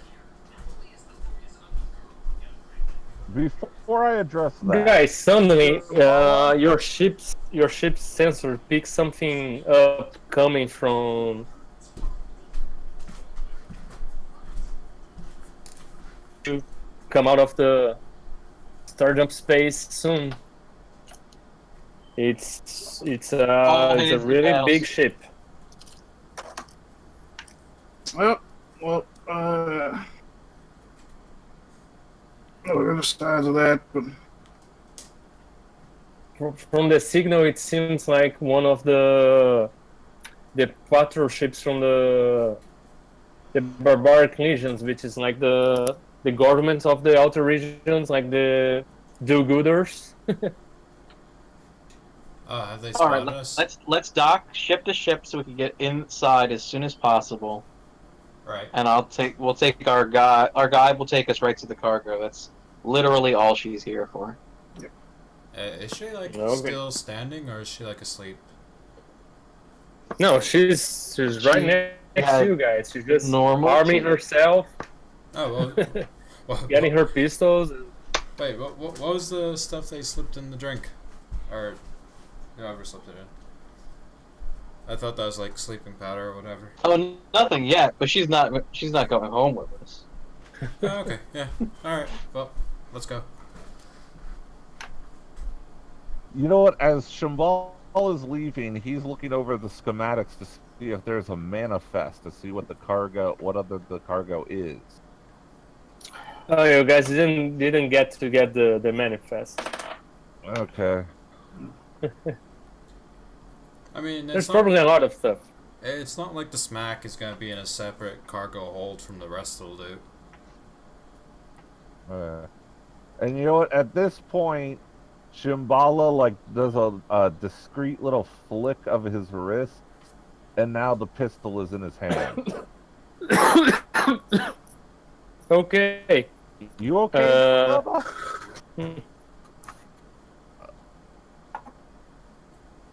Hello. Yeah, Hello. you okay? You keep coughing, man. Yeah, I'm actually taking antibiotics because I had a sinusitis. I've been there, brother. Yeah, it's getting into winter here in Brazil, so the temperature is starting to change, and I started coughing like last week. It's actually a lot better than it was last Wednesday. I was going to play last Wednesday, but I talked to Anex and said I couldn't play because I was coughing non-stop. Oh yeah, I remember hearing something about that. Yeah. Okay, so a ship's coming. You guys are going to try to dock on the on starship with a umbilical connection. So, does anyone want to give me a test to connect it right and not I guess I should do complex that. thing? Yeah. D20 again? Or, Yes. Intellect? Or what am I... Well, now it's basically like an agility thing, like more like a precision thing. Oh, okay, that'll be like a 13. Still 2 D20s or just 1? You can, yeah, 2. Alright. Okay, that worked fine. 10 and 19. So you guys connected the ship and ready your stuff. And it says this as soon as the lock opens, you see like a narrow corridor, all completely in the dark, with some sparks coming out of the walls from wires and things that got torn apart. And you see some bodies on the corridor when the sparks comes out, like people just mutilated and as if something bizarre happened there. Like they were like torn apart from some limbs are torn apart, and they have bites over their bodies, and their clothes are torn up. Men and women. Shambhala looks over to our punchy friend and says, "Watch our backs a moment." And then he looks over to the doctor and says, "I know you're going to look to loot the bodies, and so am I, but you have some sort of medical training. Try to get a look to see what exactly could have caused this." And then Yeah, it's Shambhala... good idea. The doctor takes his dose of liquid courage just so they won't be disturbed by anything that happens here. And let's try to diagnose some bodies. Okay. I'm just gonna scratch my horn. Well, first of all, everybody makes like a willpower test for the sanity kind of thing. And as you guys approach, you see like torn apart bodies and people with bites on their skin and things like that. If you roll higher than your willpower, let me know. I did. I rolled 2 higher than my willpower. I rolled a sanity. I rolled 3 higher. Okay. Oh, I'm good. Should I roll even though I'm taking my drugs? Yeah, you're taking your drugs. What drugs? Willpower. Oh, then I rolled. There's one called liquid courage 6 higher. that prevents you from taking sanity checks. So you're a guy? Are you a guy just drinking? Oh yeah, it's here in the book. User is immune to fear and doesn't need to make sanity rolls. I'm pretty sure there's where's that? It's under drugs and other substances. But you have been taking this? Yeah, I just said I'm gonna drink that before I check out these bodies because they're highly disturbing. Ah, okay. Okay, so... Okay.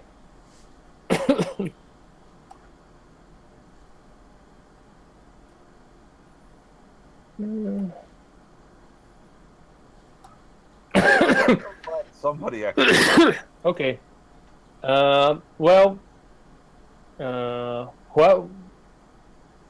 The first one who failed, it's Max. Max failed? Yep. Rolling 11. Okay, take 3 sanity. Lose 3 sanity. That's Steven lose 1. How much? And 1. 1?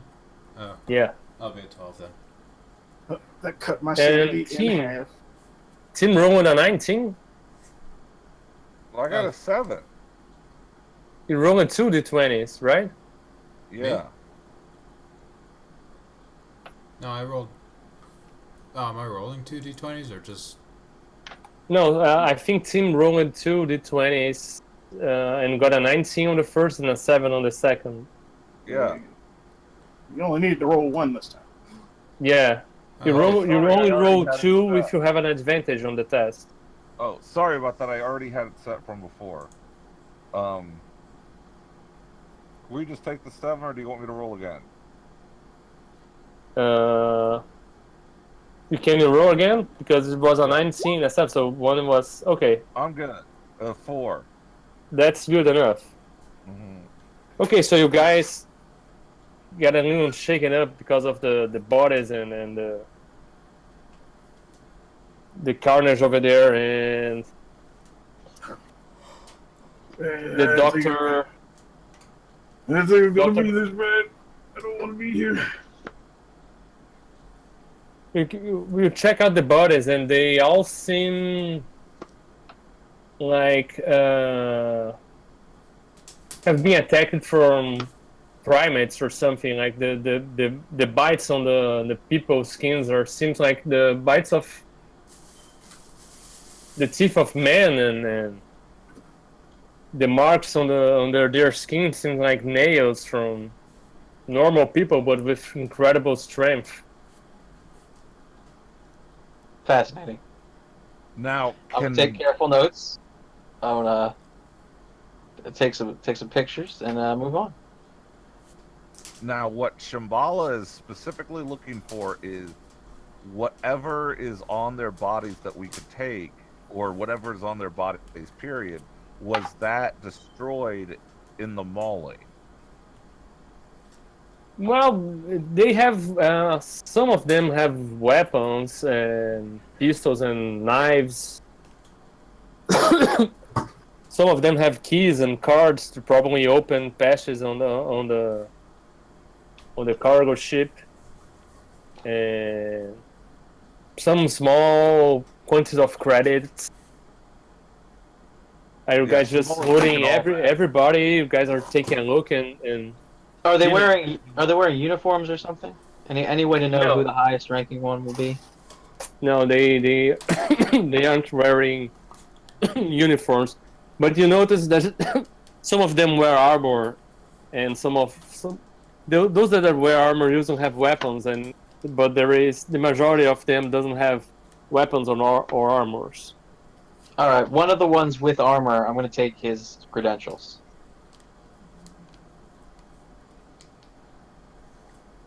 Okay, I mean he doesn't have like a name badge or anything. He has a card that's probably a key to open Yeah, doors. I'm gonna steal his key card. Okay. Well, Shambhala's taking everything. Anybody that he deals with, he's taking their stuff.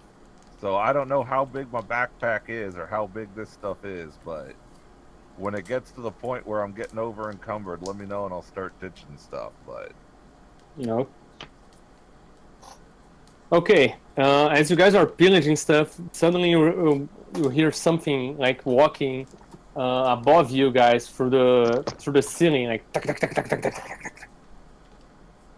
Like something crawling very fast above you.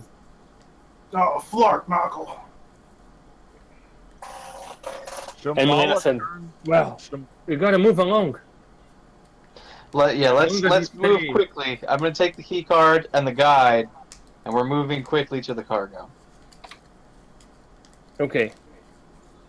You guys move quickly, practically running through the main corridors, and sometimes you hear this crawling sound and really fast paced crawling sound going from the walls and the ceiling, and you get to the main door of the cargo space that's supposed to have the drugs you're looking for, but it's stuck. It's like this huge reinforced iron door, and since the ship is out of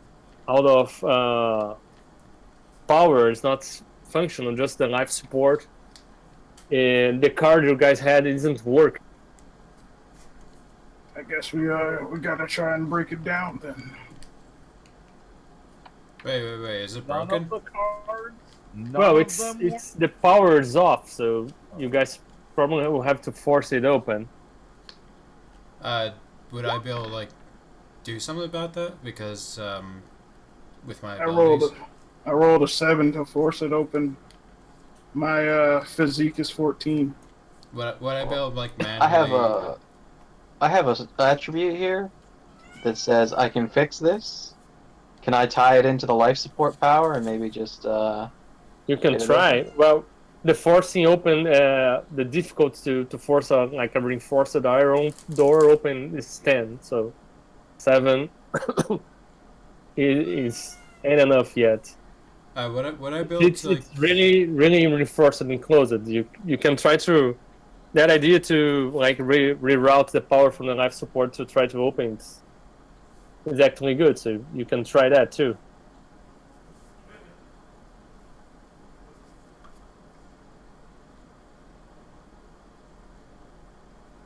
Yeah, I mean, let's try to Try that. rig this open. Okay. Get your tools out and start scrambling to rip off the card mechanism and try to work some wires there and try to connect something. What skill am I rolling against? Intellect? Or It's intellect, difficult 5. on a D6? No, D20. D20? You have to roll below your intellect and higher than 5. There is a mechanic called push the roll. So, for example, Max, as he's failed with a 7, he could try to roll again, but have to explain how he's putting like an extra effort, what he's doing differently. But if he fails again, something bad occurs. Like you're like pushing your luck, like you're trying again. If you fail again, something bad happens. But since you're trying something different, like rerouting the power, there's no consequence yet. Okay. Well, I have failed, so I guess I'm going to try again. wait. Before you try, could I try I have a machine speak to me, so could I like manually override the mechanical controls and force it open that way? It's unpowered though. But there's gotta be some mechanical feature to Yeah. it, right? Yeah, sure. Alright. That's the intellect test.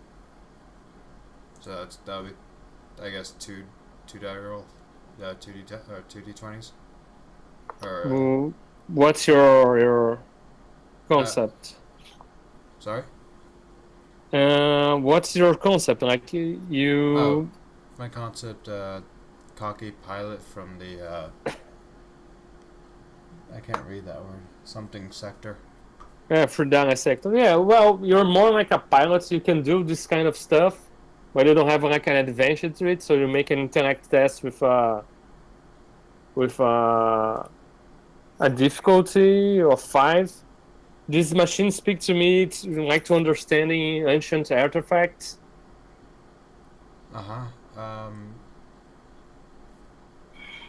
So what? That's just 1d20, I guess. Yes. Alright. And that's 16. Oh. Who was trying to do the power thing? Did they roll the dice? I didn't see you. Oh, I've been rolling physical dice. You want me okay. doing D20 or R20? No, there's no. I'm okay with that. I used it to play like that. But I just saw everybody rolling there. But maybe they'll be luckier for me because these guys have not been kind. I've been using the Oh, still not good. Still not doing too good. I just been too lazy. What did John try to do? I was trying to reroute the power. Oh, okay. Not Well, good. that's your second try, right? Yeah. Well, so something just bad happened, and you just gave you some really as a light shock, and you just was electrified a little, and you received it. 4 points of damage to your vitality. You're like electrified a little. Who? Him? Yeah, let's try again. I mean, we gotta get past this door. And as you did that, the door started was like manually unlocked, but you see something coming out of it, like just like hands trying to come out of it, and the hands are all bloodied, and with the long nails, and it started ringing some rah, rah, I shoot it. trying to get out of the door. Can I shoot it? Sure. What am I rolling for this? Just. Well, it's basically when you're shooting, it's an agility test. Alright. Can I aid him in any way? Can I give him luck? Sweet. or- I got a 12. My agility's 13. Sure, if you wanna aid him, you just like basically make the test too with him if either of you guys succeed, but since he just succeeded. Well, I got my agility's 13 and I rolled a 12. Okay, that's perfect. You hit the thing, you hit the hand, and you wanna roll damage? Yeah, I can't tell. It looks like a D6, but I can't Yeah, tell. it's a D6. It is a pistol? Yeah. Yeah, it's a D6. And you know what? 1d6. Right after he shoots the hand, Shambhala, he's got his pistol, both of his pistols ready, and he dual wields and aims for the chest. So, should I just roll 2d6 and for both? Well, you pistols? roll to attack first, right? Okay. If you're gonna try to Oh, Okay. to dual wield, you're gonna make 2 attacks, but this ups the difficulty a bit. Like instead of a difficult 1, you're gonna have a difficult 3 for both attacks, but you make 2 attacks. Is that okay? So I'm rolling 2d20 for 2 attacks. Yeah. Okay, 11 and 14, and that you said agility? Yes, that's higher than in agility. So that's like a Well, failure. Oh, damn, no. Both of them, that's higher than both. Yeah. Both are higher, I mean. So I miss. Yeah, just and the since the door is still pretty much closed, just one hand trying to reach out. You guys hit one of the shots on the hand, and the hand just gets back inside, and you just continued firing and hitting the iron doors. But then you start hearing more and more sounds of things approaching from the ceiling. And all of a sudden, part of the ceiling just falls off, and these creatures just started flowing from the ceiling and getting in front of you guys. This seem like they look just like men and women, but they all have ragged clothes and their hands are just bloody with pieces of meat and they have this terrible appearance of people with rabies or something. Oh, snap. Are we dealing with space zombies? Something like that. They don't seem dead. They don't seem like decomposing or anything. They seem like really frenzied people with just dirty and full of blood and filth and. Can I try and take a call shot to one of their heads? Sure. Well, now it's like more of a time for initiative, if that's okay. Okay. That's very much appreciated. Well, the door from behind you guys, like a little bit opening. Someone could probably try to squeeze in or squeeze out of there. And in front of you, from the back, came from the ceiling just about 5 of these men and women with rags and claws and just. But you hear noise of more coming. So everybody make an agility test, and whoever passes the test can act before them, and whoever fails will act after them. Oh, I failed.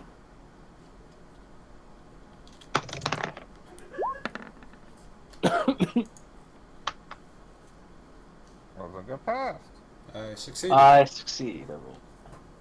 Okay, whoever succeeded, you can work yourself or what order you guys want to act. You know what? What do you guys want to do?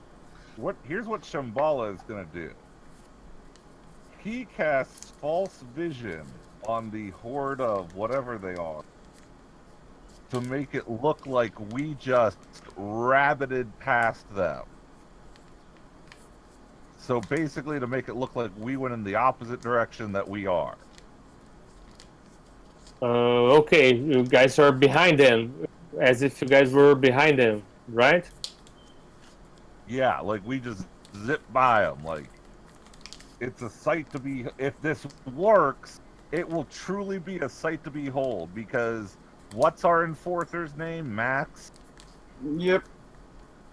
He's a big dude, and if this works, it's gonna look like he's a damn ballerina, man, leaping gracefully like a gazelle.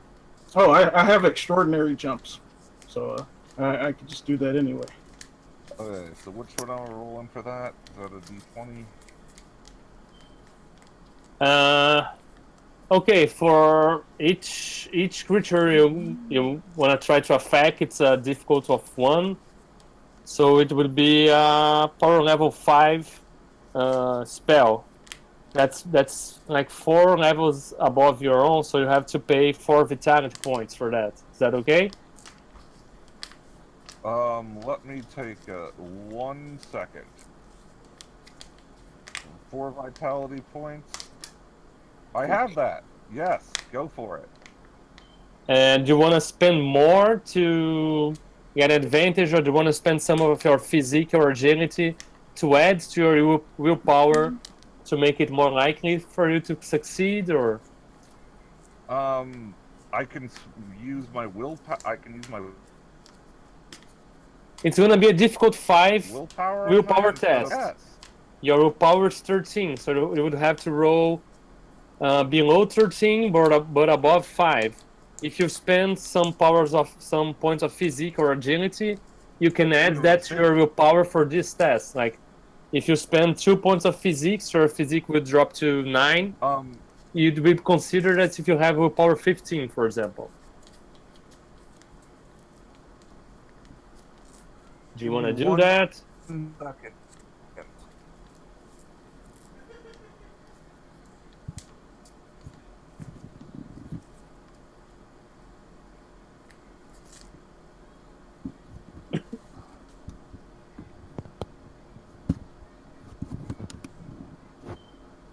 Sorry about that, good brother. You started breaking up, so I'm moving over here. Can you guys hear me? Yes. Yes. Yeah. Okay.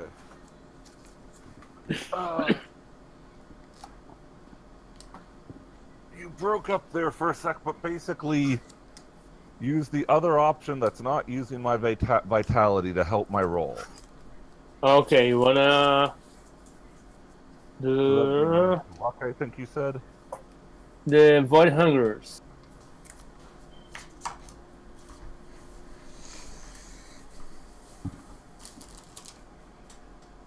Okay, what do you want me to roll? You can spend since a power level 5 spell for you to get the Void Hunger, you have to spend 5 more vitality points. It would be a total of 9. You want to spend 9 vitality points for that? There's no other option. I have to spend vitality points. I can't use luck or anything. For you to just cast for you to make an illusion for one guy, you wouldn't have to spend no vitality points. For two guys, you have to spend 1. Since you're first level, as you level up, you won't have to spend as many vitality points. You know what? Shimbola's not the smartest guy. He's gonna do it. He's gonna spend the 9 vitality points. If you spend only 4, just roll 1d20. If you spend 9, you roll 2 and get the better one. That's it. If you just spend 4, make a normal test. If you spend 9, because you're spending the same amount of your power level of the spell, you're gonna roll 2 and get the better one, like a advantage from 5e. You know what? Common sense is kicking in. I'm just gonna spend the 4 and do the 1 roll.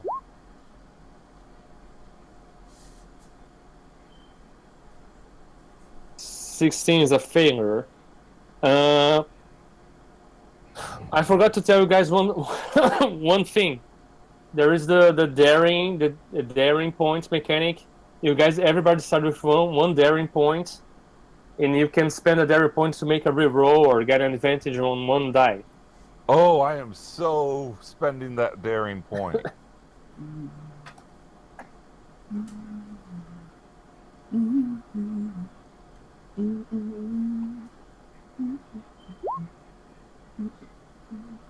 That works. And okay, you make that illusion of you guys just rushing past them, and pretty much you're just staring at that, and they just turn around and start running towards the other direction.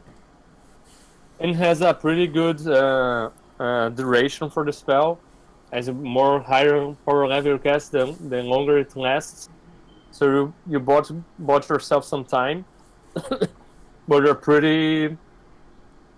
You spend some vitality doing that. Yeah, What you I'm guys wanna writing do that down now. So he tricked them into believing that we're running in a different direction. Yes. So if we attack them, would that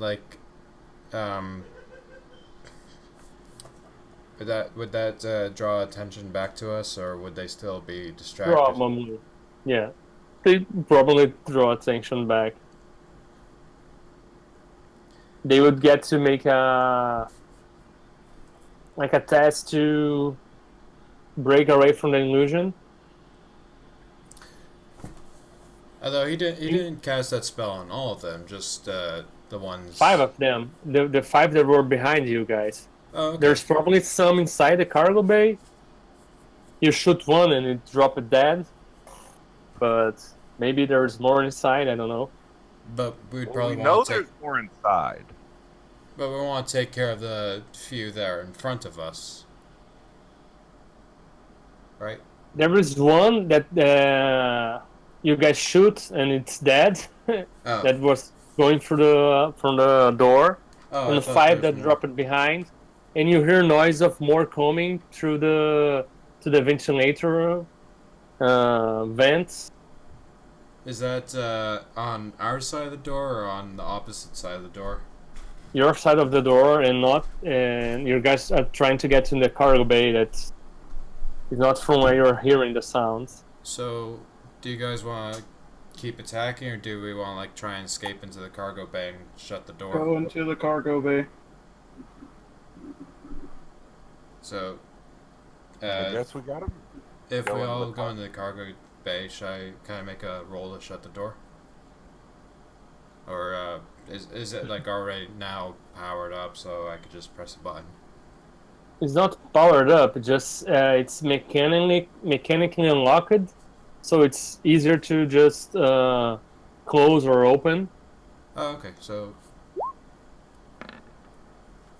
Well, that was my physics roll to open door and failed. okay. Oh, it's already opened. Oh, then just open it, go in, close it. I'll roll It's to already open. close You it. guys have to squeeze in, but if you guys wanna open more of it, I gotta open more because I'm too big to squeeze. Oh, I rolled 4. I guess to try and open it more for the big guy here. okay. So I guess intellect is 13. Yeah. No, it's basically unlocked. You guys can move it without much problem, unless you guys are in a hurry or something. So since you guys bought some time with the confusion spells, you guys managed to open it pretty okay. But you guys don't have anything to lock it down yet. You guys can close it, but probably if someone would try to open it up, it would open fairly easy. Okay, guys, I'll just stand here and like push it closed if anyone tries to open it up again. Well, actually, you bring up a good point. Describe the cargo bay. Like, how big is this area? Well, it's really big. It has like 3 levels with ramps and stairs connecting each level, and a bunch of crates, and some of them are small, like finally 5 crates, well, one on top of another. There's some that are really big, and they all have their different numbers and symbols. We could try setting up a trap. Which one of you has the supplies or the skills to make traps? Well, no, it's more of if there's like a platform that's just above the doorway entrance, we could like have a heavy crate there, and kind of lead some of the guys through the door and just push the crate on them. Simple enough trap. That would work.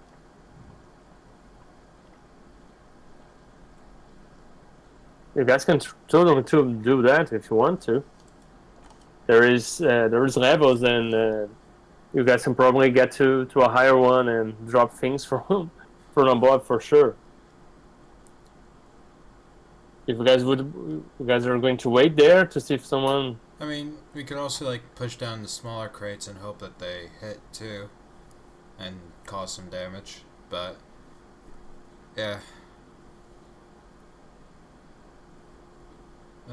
Otherwise, if there's like, how fast does that door shut, and like what's the I guess it's kind of slow, because even though it's unlocked now, it's iron door, and it's kind of rusty and old, so you have to push and open kind of slowly. So it's not like I could crush any of them in it. Well, unless you really put something really strong pushing it, maybe. Something mechanical, like a Dronco or something. But the problem is, the bigger item that we drop to crush something, the heavier it's going to be when it's time for us to get out of this room. Well, I mean, if we have the strength to even push it, then we'll have the strength to push it again later. And the thing is that if we drop it in front of the door, it could crush them, and also give us a bit of a blockade, so more can't come through, and now give us time to search for the stuff that we need. I mean, we have the Well, information Milena says, well, to get the stuff. we don't have to really look for what we need. I know what it is. I just have to get to the higher level and get to the crates. Well, I mean, it'll at least give us time to do that then. And on top of that is that we could set up another trap, so when it's time to push that thing out of the way, they'll come swarming in again and setting off another trap. This seems very long and drawn out. Yes. I honestly disagree with the over complexity of a simple situation. All right. Like,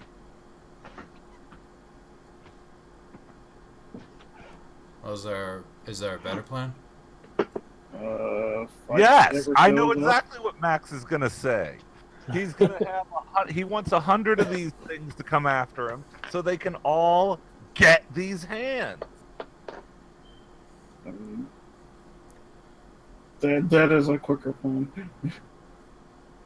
Yeah. Okay. All right. Well, What are you guys gonna do then? actually, wait. I do have a rope gun, so If that's what I think it is, I could just like rope myself to the top platform and just quickly grab Oh it. yeah, Cool. pretty much. Like a grapple. Yes. Nice. All right. And you know what? While he's doing that, Shambhala, I don't know how long this will take. You'll have to tell me how this is going to work, boss. Hmm. Shambhala's got a rope. He's setting a snare. So that if something does come through the door, it goes flying up in the air. And how high is that ceiling? Wow, the ceiling. There's like 3 levels. Like, here it was match resistant, so it would be like 10 meters. Would be probably 30, 35 feet or something.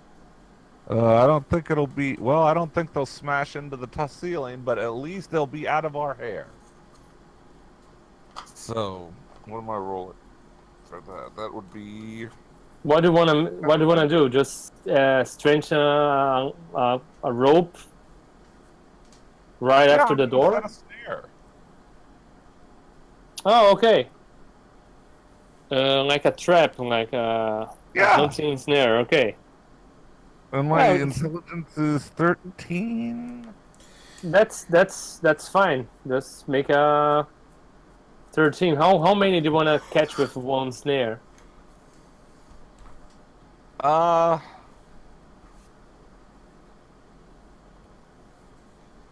thinking getting 2 would probably be the most I can do without upping the difficulty. Yeah. I mean, it's conceivable. Like, if you've ever been hunting, it's conceivable that you could catch 2 rabbits in a snare. But you know, like it can happen. But anything more than that, like you're dealing with some Jedi level tricks that would probably make the difficulty way too hard. So I'm just going for 2. Okay. Do I need to roll anything to use the rope gun? No. All right. That's all right. So I just grapple up to like the top floor. Yes. That's convenient. Okay, Millennia just climbing the stairs to go to the top level too, which will take some time there. And a few minutes passes, and Shamba, if you wanna like drink something and try to rest a little, you can try to recover some vitality points. I will so do that. Yeah, Shambhala is going to stay. He's going to conceal himself. So if something does come along, he's not a sitting duck. But he's just going to rest with his pistols drawn. Yeah, to make like a short rest, you make a physics score with a difficulty equal to the number of rests you already taken the day. So since you have taken none, just make a physics score, and if you pass it, you get 1d6 vitality points back. Okay, so that would be a d20. Yes. I failed. Yeah, well, you're not very in a comfortable position, and it's something tense, so you didn't really get to rest that well.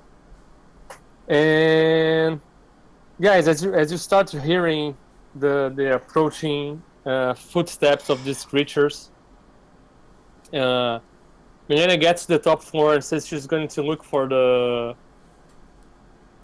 drugs.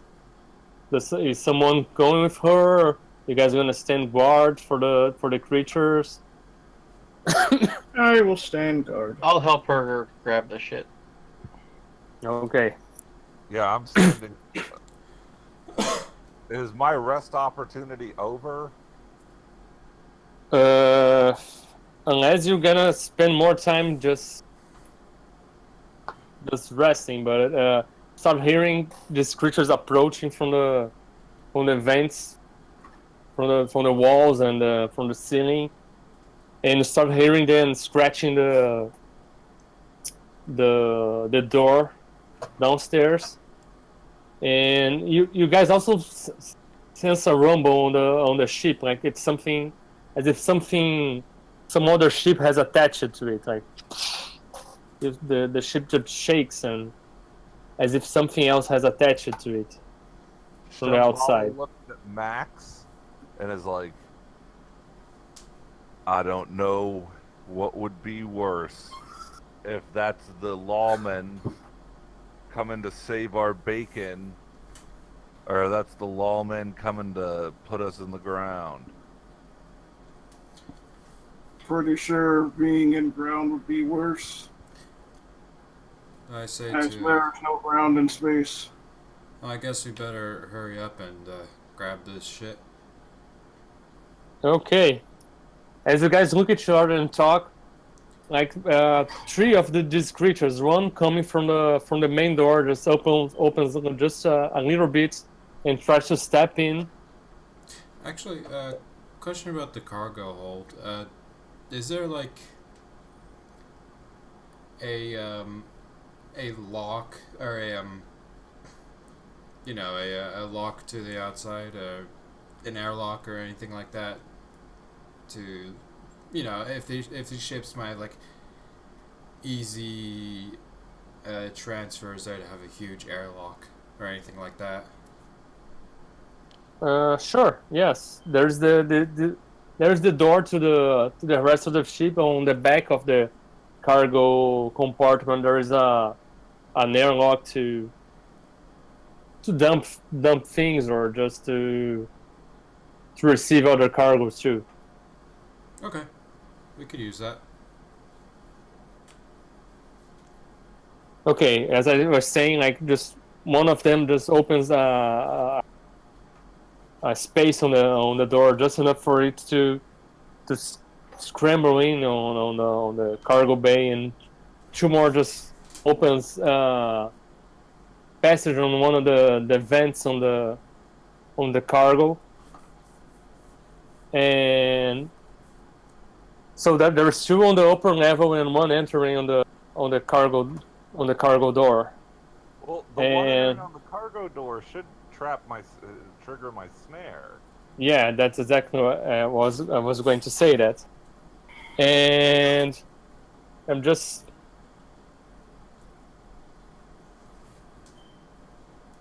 roll a d20 here. You're telling me to? No, I'm just rolling for myself to see for the kind of like an attribute of 10. Okay.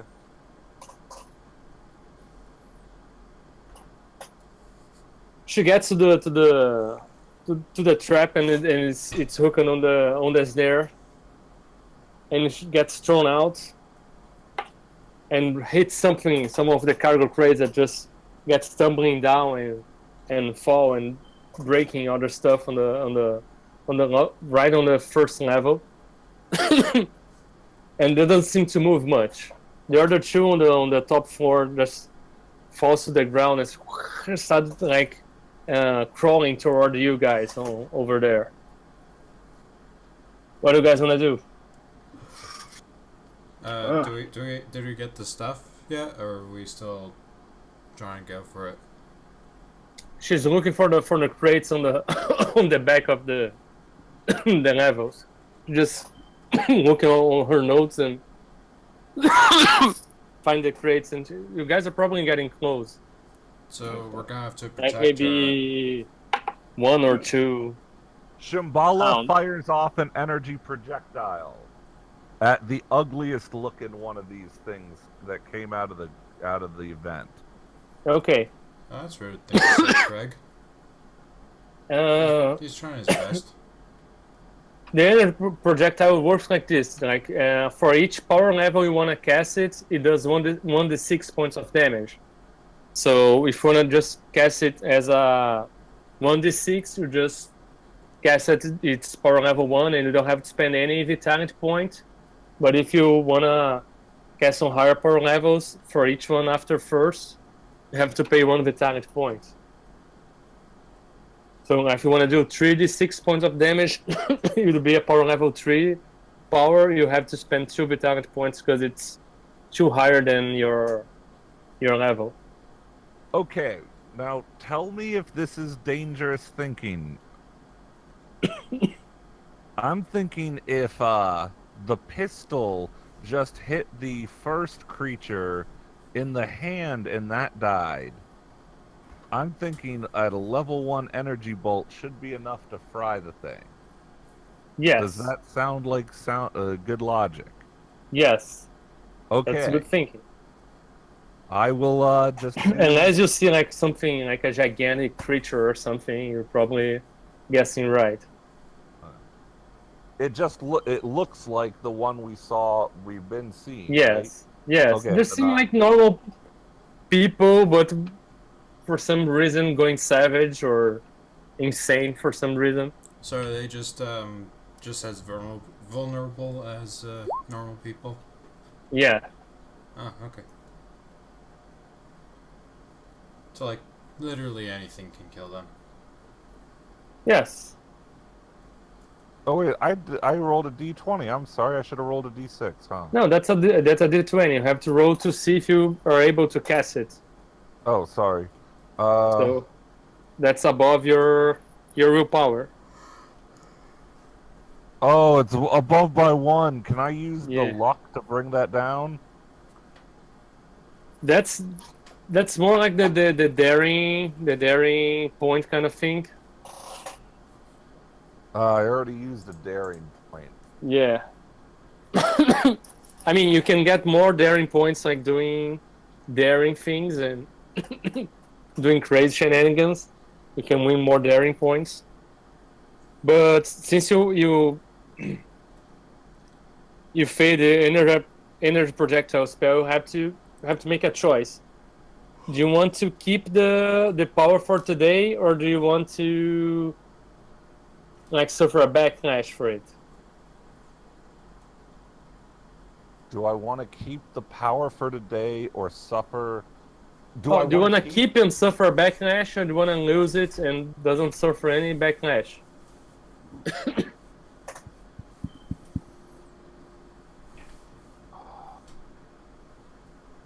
Man, you know what?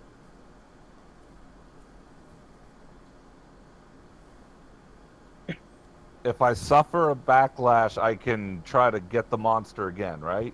Yeah, with the same power.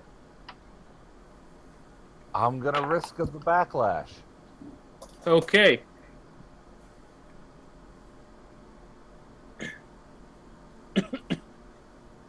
Well, roll a d6 and adds 1. Roll a d6 plus 1, okay. Yes, it's a d6 plus the power level of the power just tried to use.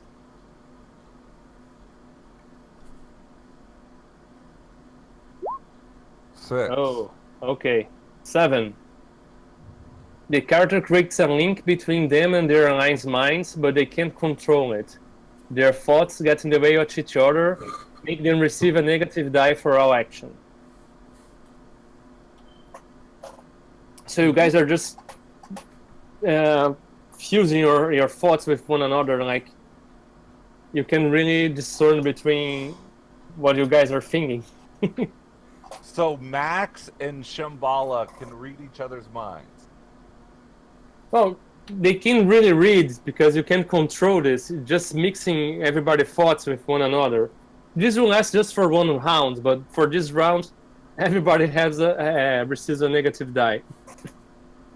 Now, you were saying 7, though, before, but it was 5 plus 1, so... Oh, 5 plus... I thought you rolled a... Oh, okay. So that's not this one. The closest nearby ally suffers 1 point of damage as a Psychic Blast hits them. So you're trying to cast this projectile, but your Psychic energy just hits someone from next to you. So Max. That can be. Well, no, if it's next to me, can it be the monster? An ally. I mean, huh? An ally next to you. The closest ally, because it's the one you have more psychic affinity. So if you lose control of your psychic powers, it's probably gonna find the easiest link to discharge. Does it still hit the monster though, and we just suffer a consequence? No, you don't hit the monster. You suffer the consequence, but you can try again. Oh, damn. Wait, I can try again? You can try again next round. Oh, try again next round. Okay.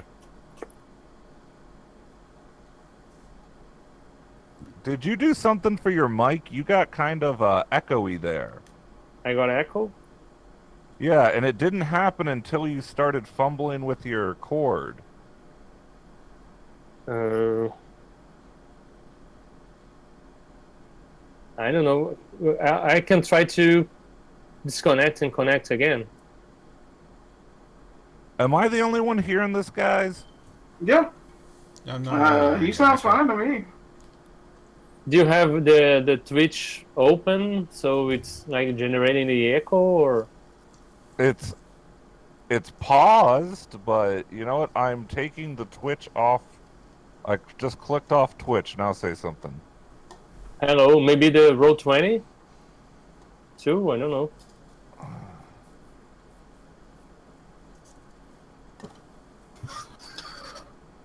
Do you guys transmit the audio through Discord or through Roll20?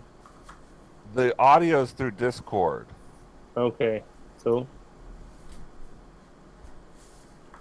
Oh, and the video is from Roll20? Yeah. The just I'm rolling the dice on Roll20. I think the video is the video is from Roll20 because I'm watching you on Roll20.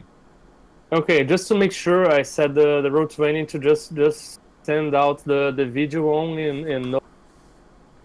Is it still echoing? You pause the video you said on Roll20? No, I set to video only, and I'm not broadcasting audio through Roll20. And I'm asking if you still can hear the echo. It's still echoing. I'm still hearing it, but I take it the others still aren't. No, No, I'm good. that means what you need to do, Tim, is go to the settings, set you want to broadcast nothing and you want to receive nothing, and then hit the reconnect button. Okay, on Roll20. Mm-hmm. Okay.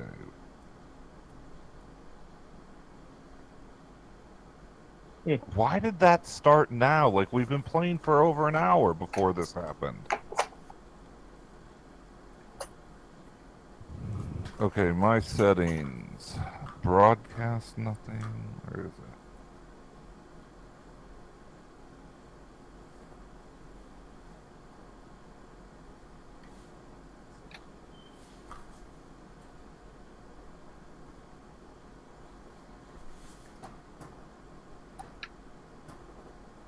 Okay, I hit my settings, the little like cog wheel on the right hand side, correct? Mm-hmm. Yes. Scroll all the way down.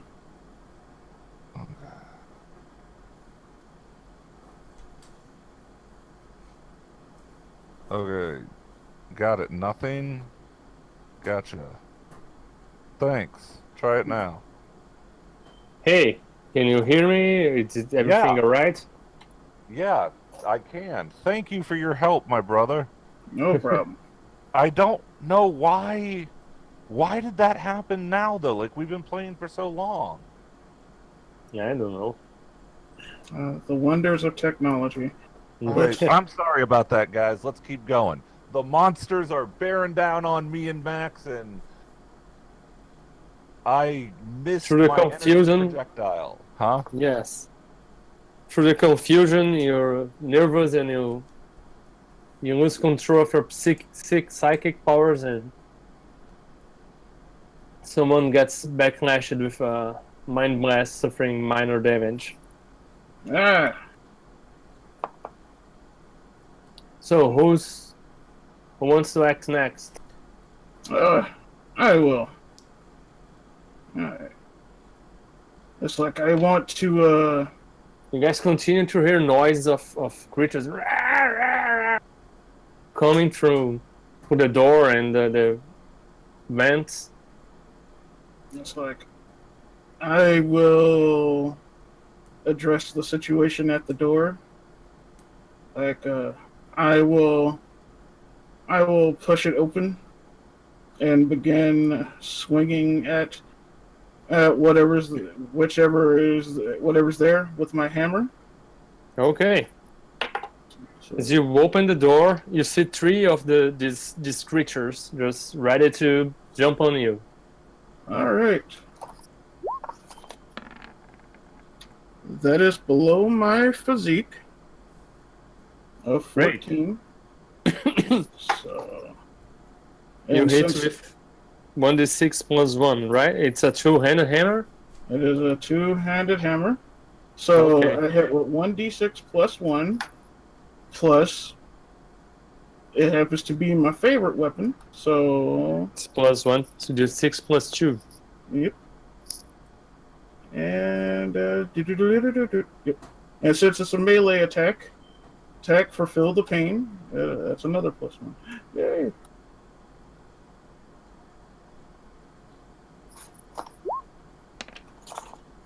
Four damage. So I totally bottled that d6. But it's okay. Got a good margin. And what is the level of these creatures? These are... They are one-die creatures. One hit die. So I wouldn't get any extra attacks if I can take them all? As far as I remember, have to be one level higher, right? It's Let me the just- difference. The character can make a number of extra attacks per round equal to the difference between their level and the highest number of hit die possessed by an opponent in close range.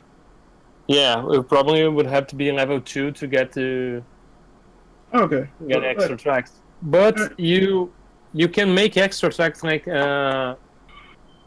just like the dual wielding. You can try to make an extra track up in the difficulty of your normal attack. Like I want to hit 2 creatures, so I increase the difficulty by 2. Alright. And if you want to spend the daring points, you can make an extra action, like you do. I'll spend an extra point. Spend the daring point to make an extra action. Okay, that 4 is enough to kill one of them. Alright, and I just failed that other roll. Oh yeah. Well, you just hit blindly, and because there were too many, one of your hammer just got stuck in the thorax of the one you just smashed it to the ground.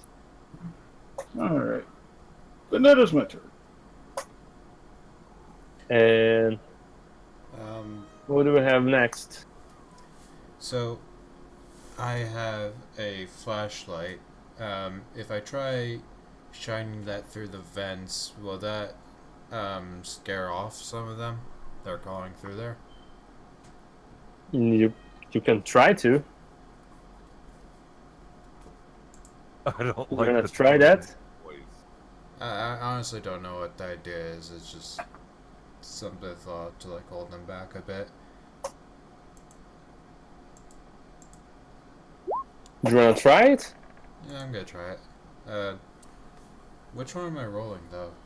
Would that be physique? To use the light, the flashlight? Yeah. Well, nothing. Just use the flashlight.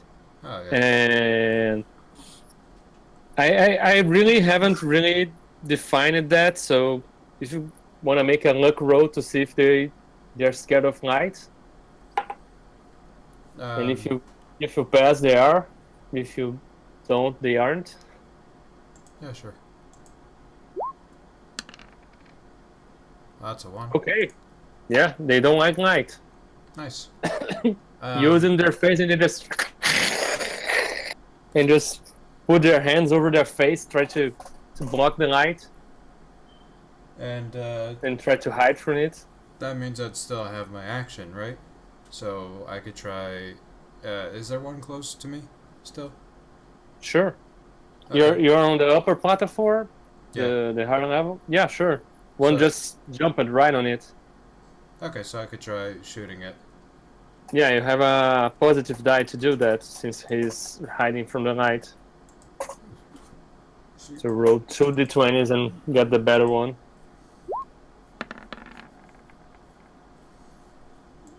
Well, you would hit anyway. Yeah. Let's do it. And 1d6 1d6. if it's a pistol or... That's a 2. Yeah, this one is still alive. You just shoot them and just fall a little behind. Alright, so I just wounded it. Yeah. You want to tell the other people that they are afraid of lights or no? Yeah, I'm good.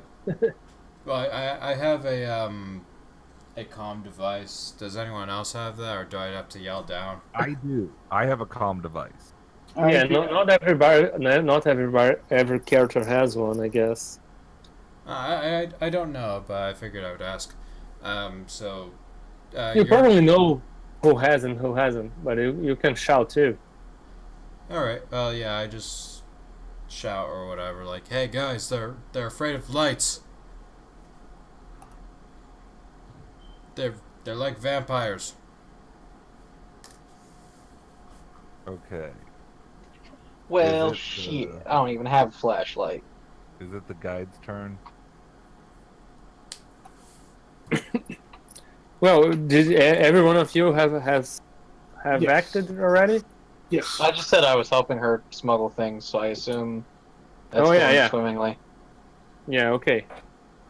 You guys are gonna find it on the next turn. So this turn is them. Well, one of them is attacking.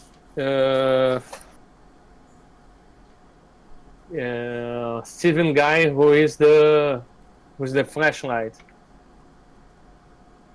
He has to roll above your agility. Probably I didn't hit the creature just runs through you and tries to knock you down and just move to the side. And who is on the door with the hammer? That would be me. I am Max. Yeah, Max. We have the two of them are still alive there, right? Yes. So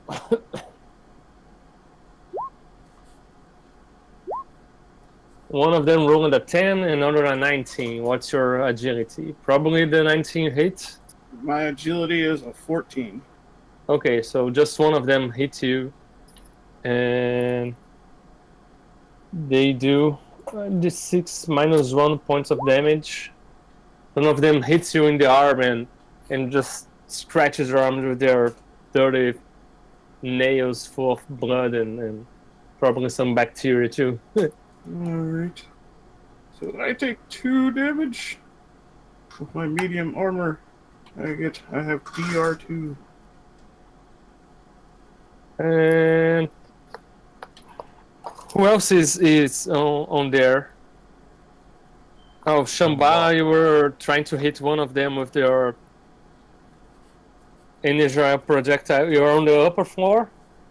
No, I am at the bay door entrance. On the bay door. First Who floor. else is on the... I'm with Matt. Oh, yeah. Well, there's two on the upper floor, and one already attacked. The other will probably try to attack the character from Steven, right? With the flashlight. But he missed, the creature missed too, like this woman with ragged clothes and sharp teeth that tries to bite your leg. But Oh, no. and two more of these creatures show on the bay door, and 3 more jumps on the upper platform. So it's your guys' turns. Okay, I don't know if this is gonna work, but I'm definitely gonna earn me a dare point. Maybe more.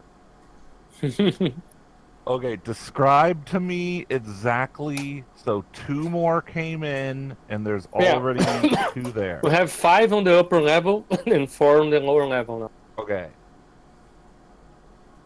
Shambhala, and where exactly are these 4 in relation to Max and Shambhala? Well, Max is right on the door, just fighting them with the axe. You're now a little bit behind him, and the 4 of them are just trying to get him, and you're a little behind. Okay. Shambhala is going to do a badass, at least I hope, a badass forward rolling leap onto what he hopes is sturdy cargo. As he's doing that, he dual wields his pistols and goes for 2 of the little whatever they are. Yeah, just kind of rabid men and women. Yeah. Okay. So you get a daring point for trying something daring. AKA stupid.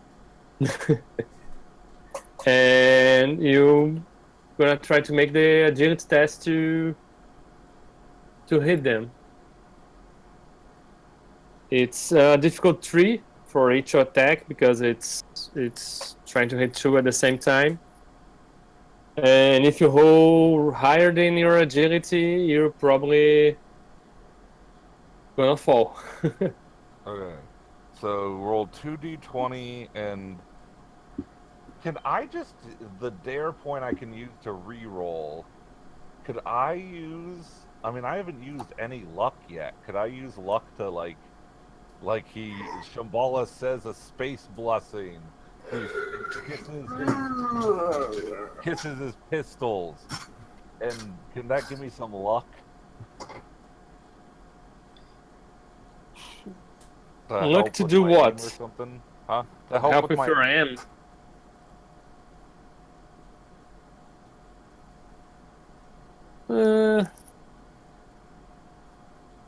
Sure.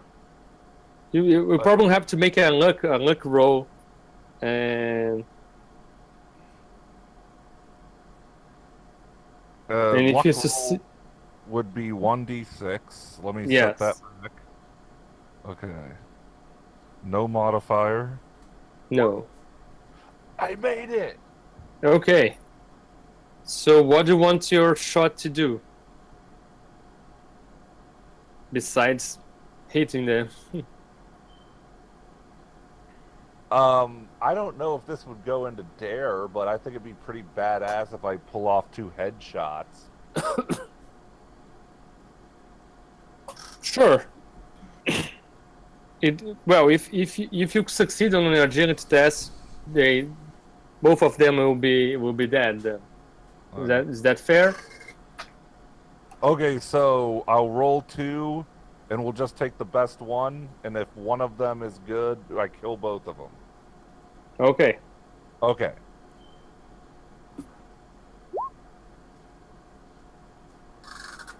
One of them hit. No, you have a agility of 8. You wanna spend your daring points to re-roll again? Yes. That's how this is gonna go for the rest of the night. I'm just gonna do something stupid to get a daring point.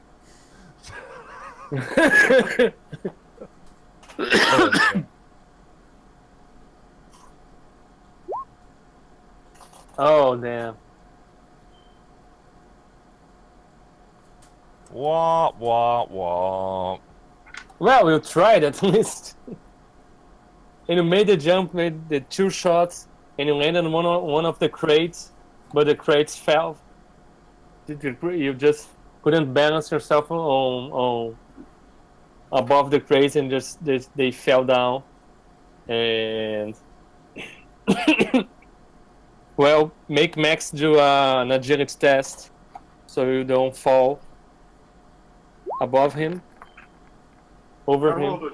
I rolled a 2 against Okay. a 14. You jump out of the way. But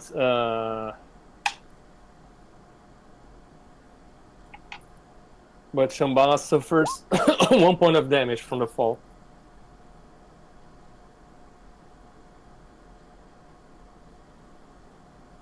Ow. At least you guys now have some obstacles for them to to chase you if you run to the back of the cargo bay. Okay, who else now? I will attack. Just a question: do you guys want to keep going, or do you want to call out because it's 3 hours already? Well, I gotta tell you, honestly, man, I'm feeling bad for you with that. That cough isn't getting any better, man. Like, Yeah, I forgot to take the medicine. I should take the medicine now. If you can you guys give me 5 minutes at least to take the medicine? I forgot to take. yeah, you go take your medicine, brother. We'll fill time. Sorry, 1 minute. No problem, brother. Yeah, I don't know about y'all. It's past midnight here. I'm a sleepy, sleepy boy. Yep. I am I'll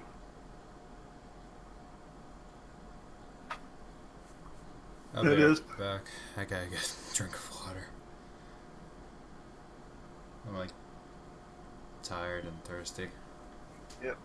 Although I am enjoying the premise. And the system's very simple, which I always appreciate. yeah, This has definitely been an interesting group to play with. it's I mean, compared to like the group that I've played mostly before, it's a cooperative. This one's more cooperative. Oh, hey. I'm sorry.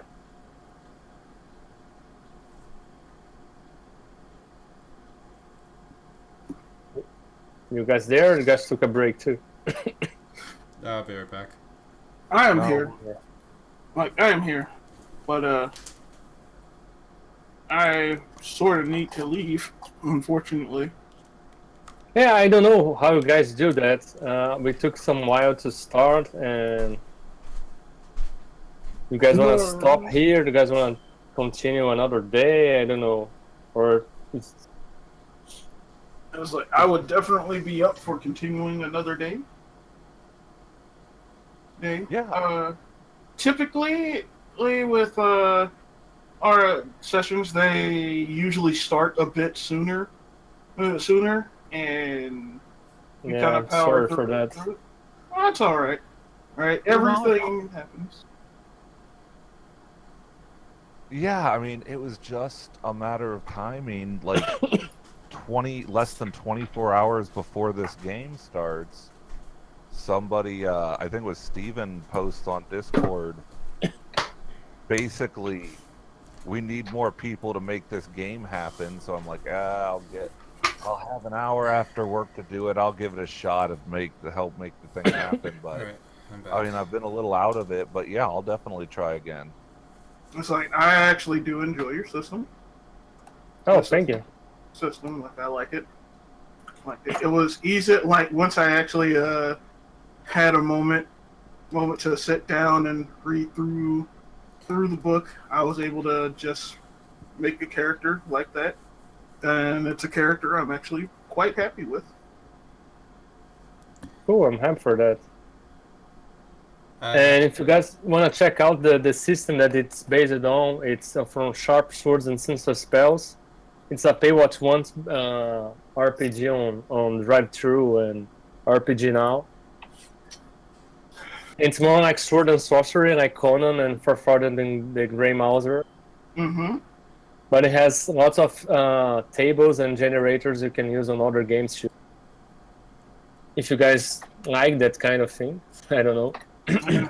I do. I tend to use Hero Lab when I play Pathfinder and 5e.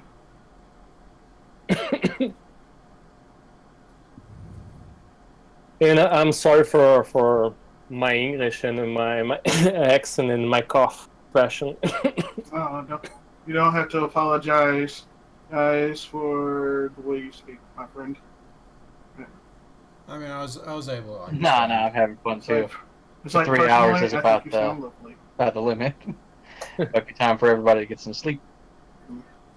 Okay. I mean, Yeah. I do wish I at least I could finish the battle, but like along with everyone else, I am feeling a little bit tired myself. You're gonna finish Yeah, this let's one do and it. just call it now. Oh, there's Haley, so we should probably call. Okay. Let's argue in the Discord over when to pick it up. I'm free. Really good next week. This week dodgy because I have a friend's birthday party to go to. Okay. Well, if is there another developer spotlight scheduled for Wednesday? Next Wednesday, I do believe they're trying to get together with the developer of Pathogen. Let me look at the player description here. Yep. They're trying to get together with Mickey, who is the developer of Pathogen. And his game seems to be slotted in to run for 2 sessions. Sessions plus a pre-session to help everybody develop characters.